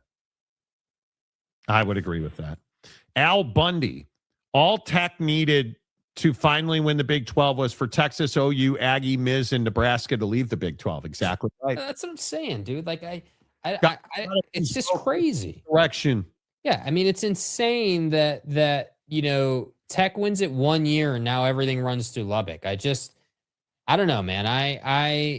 I guess I just don't like I guess I don't like the mindset. That's my problem. Generally speaking, bigger picture, broad brush, I don't like the mindset. I don't like the we won it 1 year. Now we get to talk about all these different things that we don't control and really don't have any business talking about. It's just weird. Gabriel, what's up, Gabriel? I'm so sorry that UCF is one of those lazy teams who are complacent with losing and doing nothing. Both football and basketball were epic failures. BYU feels more established being in the Big 12 after a couple of years in Tech for a while now. That's the most surprising part for me. I agree. See, Gabriel, I think that's a great point. It just feels like BYU's been here for years and years and years. Mm-hmm. And they have not been here. But BYU does things well. Tom Holmoe laid a foundation in Provo, and I think BYU just continues to build on top of that. Yeah. And I think if they're going to continue in that way, I think you're going to see that BYU will continue to build because their money is not going anywhere. Their money, their athletes, their prominence, their boosters, their facilities, and is there going to be a renovation of LaVell Edwards Stadium? I have no idea. That's so up and down. I hope they don't change a thing. But if you close in the corners, and I can see that making a huge difference. But the thing is, BYU's business operation is getting better and better. There's less infighting amongst boosters and sponsors than there's been in recent years. And a lot of it is the streamlining of the business flow behind the scenes at BYU. Texas Tech doesn't have that because Cody Campbell runs everything. Yeah. And I think he has way too much influence. Ball didn't go in the hoop. Ball didn't go in the hoop. I got a nasty scar on my elbow from dang it. How did you get a nasty scar on your elbow? What happened? Listen, when you partake in those type of activities, dude, I mean, sometimes nasty scars on your elbow can take place. You know, it's just unfortunate. You know, it's an unfortunate result of poor technique of forearm strengthening. And that's something that you're going to have to deal with. Wish you were me. This will be interesting. When you can smoke while you play and win a major, who smokes and wins a major? Yeah. Calling it a sport is borderline. Yeah. Tom Dean, Corey, let's clarify who we is, IU or Perdone. Exactly. Because I do believe you're a Purdue fan. Yeah. Which would make you a scumbag. But it is what it is, man. I understand it. Texas Tech meat judging team, part of the Department of Animal and Food Sciences, is a premier national program with a history of dominance, including 16 national championships. Meat judging team. We do a lot with what? A lot of what, Monty? What do you mean? John Summerall is the perfect representation of Florida man who loves football. Truth. And the polo shirt game. Yeah. Well. Look who it is. Florida will be better, may take a year or two. James, did you see your brethren commenting earlier in the chat? Did you see Corey Minor is also a pastor or whatever it is and has a YouTube channel around it? Maybe you guys should meet up and you can take notes from him, dude. Yeah. No touching, because that's his no-no square. But you know. I mean, maybe you could learn a thing or two. I got a nasty scar from playing wiffle ball when climbing a chain link fence after my friend absolutely destroyed my curveball. Oh. I cannot tell you. My relationship with chain link fences is not good. It's not good. I have accidentally run into more chain link fences than I care to admit. I vividly remember as a young stud at Daniel Wright Middle School in Lincolnshire, Illinois. Hey, D. Wright Middle.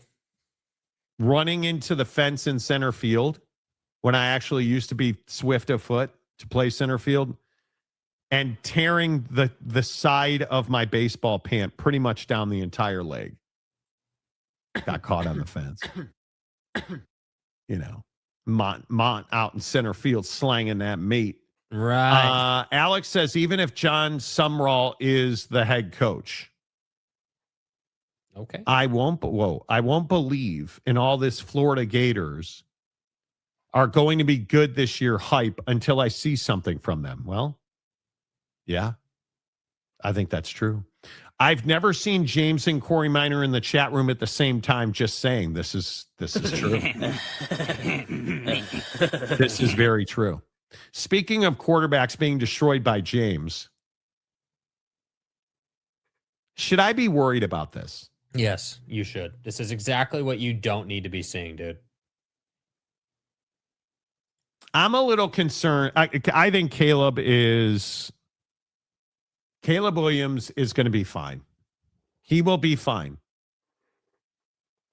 But Kendall Jenner smashing with Caleb Williams is not what I want to see.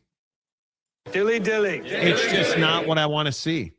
And my guy Caleb being at Coachella is not what I want to see. Okay, can we talk about Coachella for a minute? Yeah. I love music. I'm a big fan of concerts and live music, and I have no desire to go to like Burning Man or Coachella. Well, generally speaking, you're not a big fan of crowds though, right? Like you're not trying to be out amongst the people too much. I'm not, and I think it pisses my wife off. Mm-hmm. If I'm being honest, I think it pisses my wife off. Right. Because I think my wife would love to do nothing more than just to meet people and say hello all day long. Right? But I struggle with wanting to go to Coachella. Now, you want to take me to a Foo Fighters concert? Let's go. You want to take me to, I will go to 1,000,001. I would love to see Metallica again. I would love to see whatever again. Not at Coachella. I'm just not here for it, man. And now that I see that Kendall Jenner's trying to Ben Simmons, Caleb Williams, that she's trying to Blake Griffin that ass, that she's trying to Devin Booker that ass. Dude, you can't tell me you've got no concerns about this, dude. I'm telling you, this is a problem. I'm not worried about Caleb being at Coachella. I'm worried that he's dating Kendall Jenner and that she murders careers.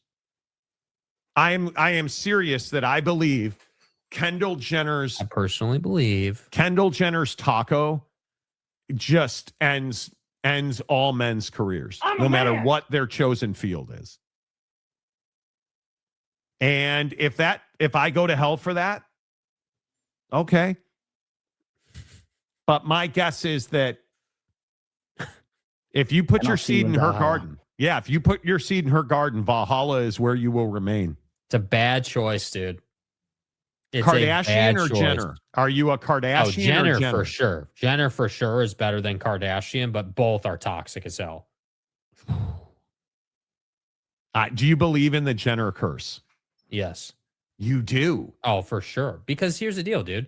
You get involved with the Jenners and the Kardashians, your whole life is just a cesspool of drama and reality TV show. And so what inherently happens? You're distracted. You're spending way more money than you typically would. True. You're off your game. Like, there's no question, dude. I have no doubt about it, dude. No question about it. So you buy into it? Yes. Okay. Rock and rant. That family is Olympic level crazy. Hey, how about your boy Desmond Bain? It turns out Ruben. Or why do I say Desmond Bain? Ruben Bain. Shut up, Jake. Ruben Bain. Apparently his draft stock will be unimpacted by this traffic accident, girl was killed thing. The dragging of Ruben Bain that we talked about yesterday. Sources told Ian Rappaport that most NFL executives knew about this and do not believe it's a factor in drafting him, mainly because the statement that the girl's family put out supporting the behaviors and the actions after the incident. Yeah. Ruben Bain, two teammates and a young woman were in Bain's car allegedly, because no criminal charges were filed related to the disposition of the victim. Reuben Bain got into a traffic accident that resulted in ultimately the tragic death of a woman who was in the car.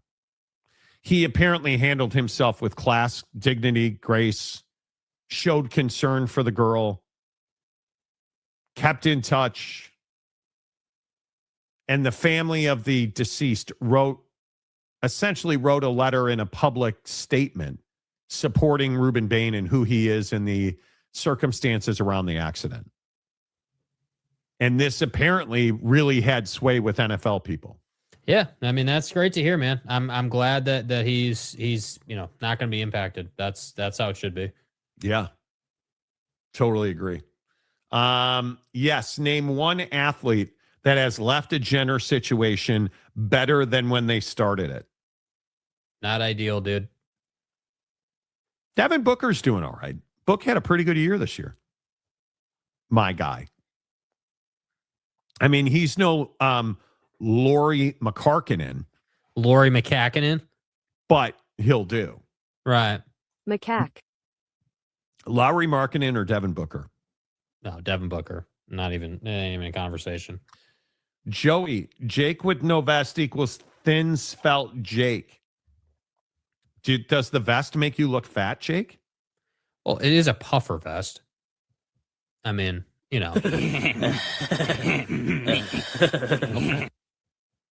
Yeah. Monty and Jake at Burning Man. We need a live week of shows from an RV. Never gonna happen, dude. Never gonna happen. I'm just telling you, it's not gonna happen. No. Like it's not. One, I'm not an RV guy. Never gonna buy an RV. Two, come on, dude. You're not buying an RV. Come on. I'm not buying one, but Mrs. Monty and I rented an RV and went to Jellystone Park. Mm-hmm. And it was actually a really nice experience until you have to watch your own bodily waste go through a clear plastic tube into a tank. Yeah. No, I'm not. No, it's hotel for me, man. One of the worst things I've ever done. And there is no pooping on the RV. You do not deuce in the RV toilet. You just go in the woods or something then? You go wherever you can go. I don't remember where I pooped, but I'm sure I pooped somewhere and it was not the RV toilet. Okay. But you do tend to middle of the night pee guy in the RV toilet.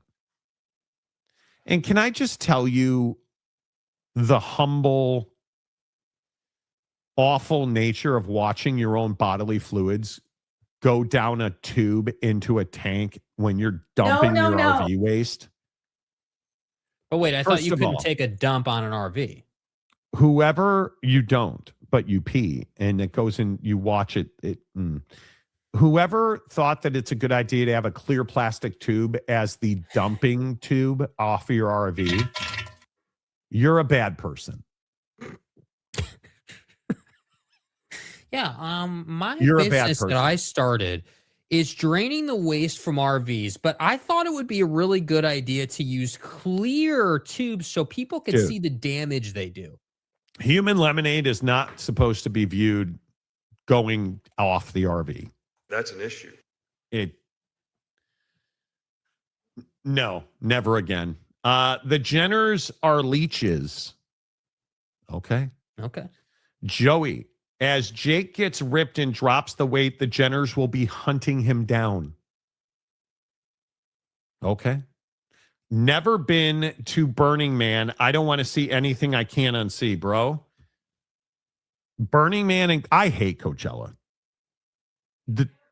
That whole thing it's just not my scene. And you know what? I guess if I had ever been to Coachella, I probably would feel differently.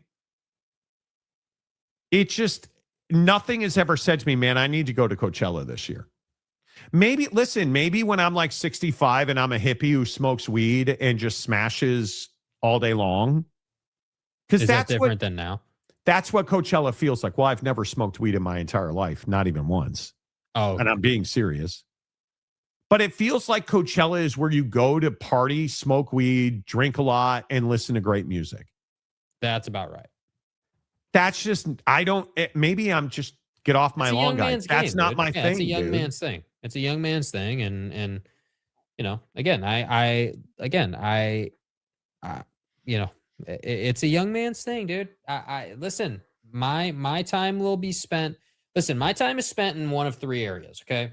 My time is either spent improving the work from home setup, the set, and like the day to day in that area. The second area is obviously golf.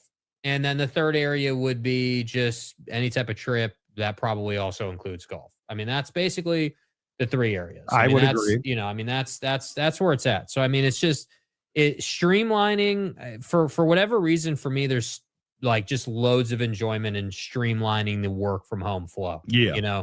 Like getting your desk so dialed in that like one of my goals is to figure out a way to have one desk that I work at each day instead of having like two desks and like all these different things. Like that process of trying to figure out how to make it all work together is just way too enjoyable to not try to do it. And that's the same thing for people who like Coachella. Some people want to, you want to go out to the desert and I think my wife would go to, if I said, hey, let's go to Coachella next year, I think she would say yes.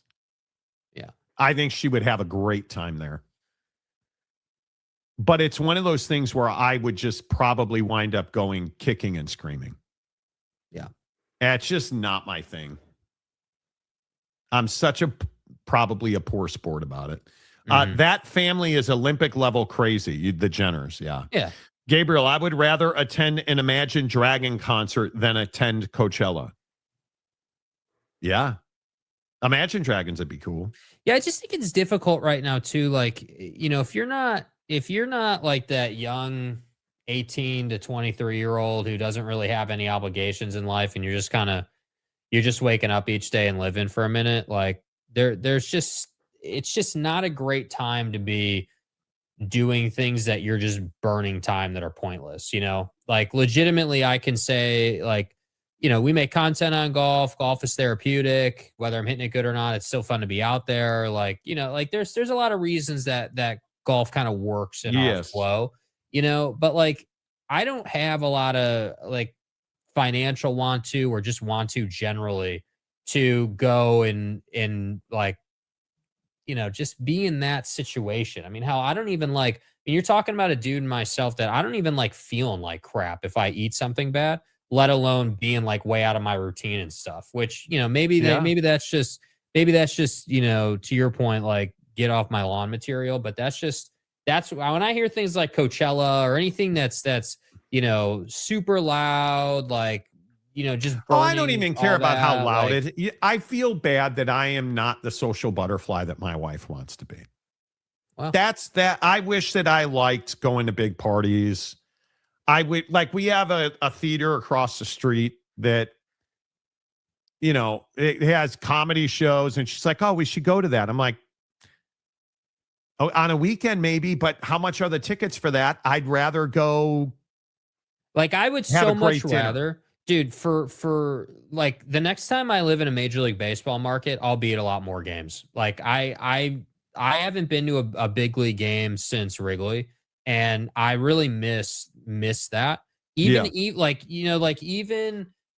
in maybe this is me in particular, but I just think there's not a lot of things that are as enjoyable as being in a big league ballpark that's an outdoor setup, like not a dome setup, but an outdoor setup on a nice sunny day, and you're just sitting there, you're enjoying it, you're watching the game. Like it's stuff like that those are the things that I try to do. I really try to be outside, be doing things you like to do in the off time, and that's what I think you have to do when we as people just, work as much as we do.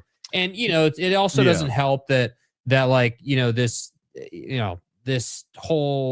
time we're in is just as expensive as it possibly can be, Totally with agree. literally everything. Like it's just so backbreakingly expensive right now that I just like stuff like Coachella to me is just, if you're going to Coachella, you're a young person who's probably never been and just trying to do that, Yeah. Yeah, I don't know. There's nothing more enjoyable to me than sitting in the bleachers at Wrigley watching baseball. I had such a good time being in Chicago with my wife last year. Yeah. We're not going to get back this year, I don't think. We've tried, and, we have a lot of other stuff going on, but I love it. We also live right down the street from, T-Mobile Park. Safeco, don't call me T-Mobile. Yeah, it'll be here in, the Cubs will be here in August. My wife bought me tickets already. Nice. So, the family statement should be the be-all, end-all, but probably won't be. Yeah. Yeah, for Ruben Bain, it's a terrible situation. Anyway, you look at it. Gabriel, trust me, I lived in an RV for almost a year. Not fun.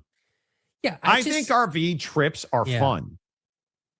With the cost of diesel right now, obviously, but in general, I thought my wife and I rented an RV from just a dude, like half an hour away from Yellowstone, and I thought we had a great time. Mm-hmm. I would do it again, for sure. RV toilets are ridiculously small as well, and it's right next to the shower. Yeah. And that dumping station thing. I have a terrible gag reflex. Like, I don't want to, dude, no. Anyway. I've never been to a concert, only Bama game and Coke Zero 400s in Daytona. Ooh. NASCAR is just hot. Yeah, what are you guys doing right now, for fun? What is your non-football season fun thing to do? What is that? Because that's what we're all really talking about, right? Because during football season, I imagine most of you are watching football on the weekends. That's what I had fun doing? I got to be honest with you. I took a cue from you, Jake. We played golf. We played 9 holes. Mrs. Marty and I played golf on Sunday. Mm-hmm. And she had this clip in her bag where we could clip my phone to the cart post. And we watched the Masters and played 9 holes. I'm telling you, it's the whole deal, bro. That was really fun. If you can have, and I need to get one. I haven't gotten one of those magnetic ones, but I'm definitely going to get one. Dude, if you have a magnetic phone mount for a golf cart, you go out there, it makes it so much better if you have something on to pass the time between holes, especially if you're having to wait. Yeah, that was written. Dude, my wife pisses me off. Here we go. But no one doesn't disrespect me. She doesn't practice golf at all. And just hits bombs, dude. We were playing best ball because we were trying to be faster, one, and it was wet, too. Mm-hmm. I think we used like 2 of her drives because the one I overhit the fairway and she had a perfect angle. Like, she just, I don't know how she does it. She's hitting irons better than me. Like, she just hits the ball a mile. It's ridiculous, but it is what it is. Caitlyn Jenner is the role model for self-hating, voting against your own interests, and Coachella was fun once 20 years ago. I've never been to Coachella. And I don't remember the name of the music festival. When I was in high school, there was a big rock music festival where all the big bands came around. I can't remember the name of the venue in Wisconsin. I don't remember. We're the one where Stevie Ray Vaughan crashed his helicopter. I can't remember. But there was a big rock festival up there that I went to. But the weed is what bothers me. If I'm being listen, if you smoke weed, that's up to you. I do not understand the desire to be high just walking around every day. Like, I live in Seattle where pretty much we were walking our dog last night and your people are blazing all over the place. Yeah. I don't understand that lifestyle. I understand the draw to Coachella. I'd much rather go to a hockey game or an NBA game or a baseball game, like you were saying. Yeah. Give me a Modelo, especially here in Seattle where I can walk or scooter to the ballpark. But give me a Modelo, give me a hot dog. It's the one day a month where I'll actually eat crappy food. But I all day or all weekend at a music festival just does not sound fun to me. Nope. Not at all. You'd have to go all VIP level and be selective on what acts to see without overdoing it. I think so. My lower back and knees can't handle those concerts anymore where you stand for 8 hours at a time. I hate that. It's Spartan training for me. That's what you do for fun. Yeah. Okay. I go fishing and play Pokemon TCG. Okay. Along with watching NASCAR. I like it. There you go. There you go, bro. Joey says yard work. Golf is on the agenda these weekends lately. Not bad. Okay. Joey also says, dude, my wife pisses me off, dude. The fact that I say it in jest, but the fact that she hits bombs, it's unbelievable. It's unbelievable. Do hockey games, Grizz and Mammoth, RSLBs and such, concerts, not so much. Yeah, how about the Utah Grizzlies? No longer a thing in Utah. Yeah, that's tough, bro. Officially over. Gabriel, don't go to Coachella, Monty. It's not worth it. And it's really expensive. Yes, Alpine Valley. Thank you. Yeah. You would have more fun golfing in Puerto Rico, sipping on margaritas rather than being packed in sardines, listening to trash and drivel. Yeah. You know. I'm not a concert person. I've never been to one. Closest thing I've been to is the symphony, more of going to baseball. My wife and I love the symphony. So awesome, dude. Love the symphony. It's so good.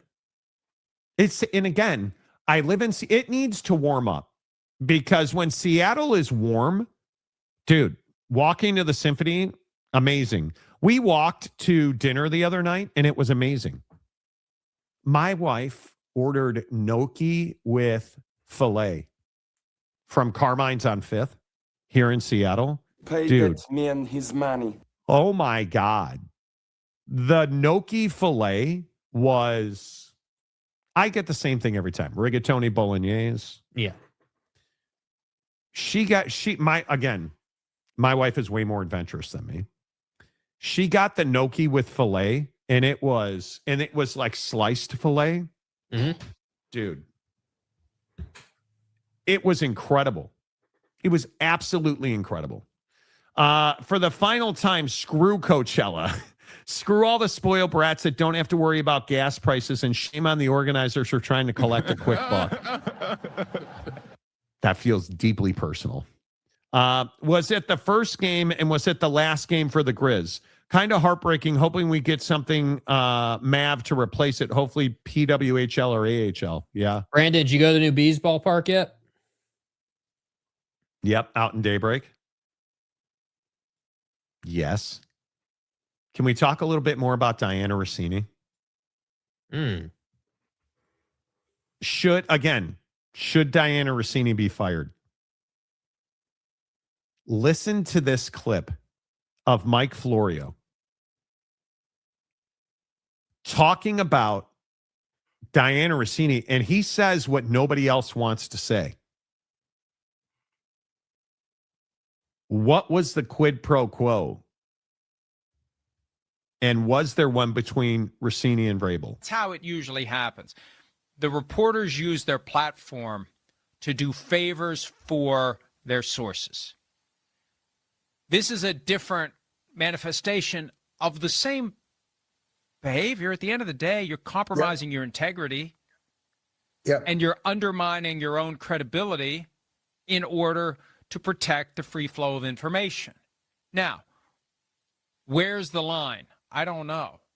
But you can argue that people in that business, that race for the information that then becomes the, got to get this tweeted, I got to tweet it before the other person who got the same text tweets it. That race requires people to do some unsavory things. And there are different definitions of what may be unsavory. And we don't know that anything unsavory is happening. But it's all relationship driven. Wait, did he just say? Oh, yes. That Diana Rossini slept with Mike Vrabel on an information trading basis. Mm-hmm. Do you believe that's what happened, Jake? I mean, it's a hell of an accusation, Mike. I think that it's possible. Certainly it's possible. Wouldn't be the first time. Won't be the last time.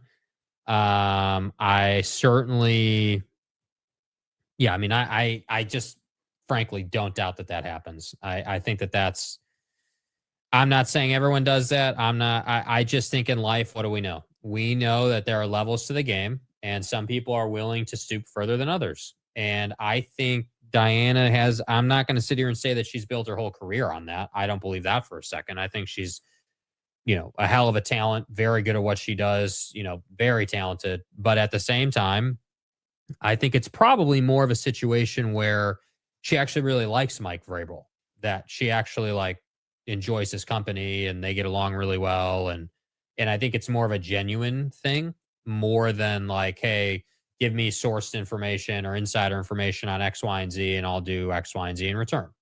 You know what I mean? It didn't when you're hand in hand and you're, lovey the way they were, it doesn't seem transactional. It seems more, heartfelt. And that's the thing. I don't believe that Diana Rossini is trading sex for information. Do I think that her and Vrabel smashed? Yes. That's my opinion. Do I believe that Diana Rossini whores her way through the NFL? No, I do not. I don't believe that her and Vrabes were, I have a hard time believing she was like, dude, what's going on behind the scenes? Tell me and I'll give it up. Me? I'll have sex with you if you tell me what's going on with Drake May. I just don't believe that that's the case. This looks like two people in a relationship. Yeah. This does not look like meet me at a hotel on Sunset and you got 7 minutes because I got to get on with my life. Yeah. This looks like two people who enjoy each other's company. This looks like two people in a relationship. That's what it looks like to me. I don't believe that it was a quid pro quo information for sex. No. I just don't believe that. I do believe now I've heard enough, and my opinion is morphed into, I think she needs to resign from the New York Times. Yeah. Yeah. I just don't know how you get away from this. I don't know. At some point, she's going to have to face the music on this. At some point, there's going to have to be accountability or, this is what I was saying yesterday about Mike, right? At some point, they're both going to have to do media and answer the question. It's just got to happen. The mayor says, I don't doubt that happens all the time. You think that happens all the time? Yeah, I think that happens all the time as well. I just don't think that Diana Rossini is in the all the time portion. I think that these two like each other a lot. I think that Diana, even putting it conservatively, likes to have a good time. We've seen her. She's a social butterfly. She gets along with everybody. She's a great person. We all know that. That's documented. That's factual. But I think that I just think the mistake they made was that they got too comfortable. They got comfortable to a point where they thought that they could be outside in the sunlight in public doing this and nobody would say anything. They got too comfortable to the point where somebody hired a private investigator. Yeah. Yeah, and man. I think, yes, Gabriel, something is missing. And I'll go back to what Breer said yesterday, Albert Breer. Here's the problem with the Diana Rossini story. The lines get blurred in these sorts of situations sometimes. And it's, again, it's hard because I think a lot of times, a lot of my female colleagues get questioned in ways when they're seen with these guys out. No question. In ways that I do not get questioned. No, there's absolutely no question. And I think that a lot of that is totally unfair. It is. And if this is what it looks like, then this is really bad for all the women who are doing it on the level, And that's the part that Diana's done such a good job covering the league, but if that line was crossed, well, then she's screwing over a lot of other women. You know what I mean? It's going to make a lot of other women, it's going to make people make assumptions about a lot of other women who don't deserve to have those assumptions made about them. Well, and the issue is that we as men treat women as sexual objects. It's just, it's the sad reality. We don't look at a woman for her brains. We look at her for her curves and her chest and her ass and when you're a woman working in a male-dominated field, whether that's tech, the law, sports, you can never compromise that. You can never sex your way to a promotion, to whatever. The problem is it happens all the time.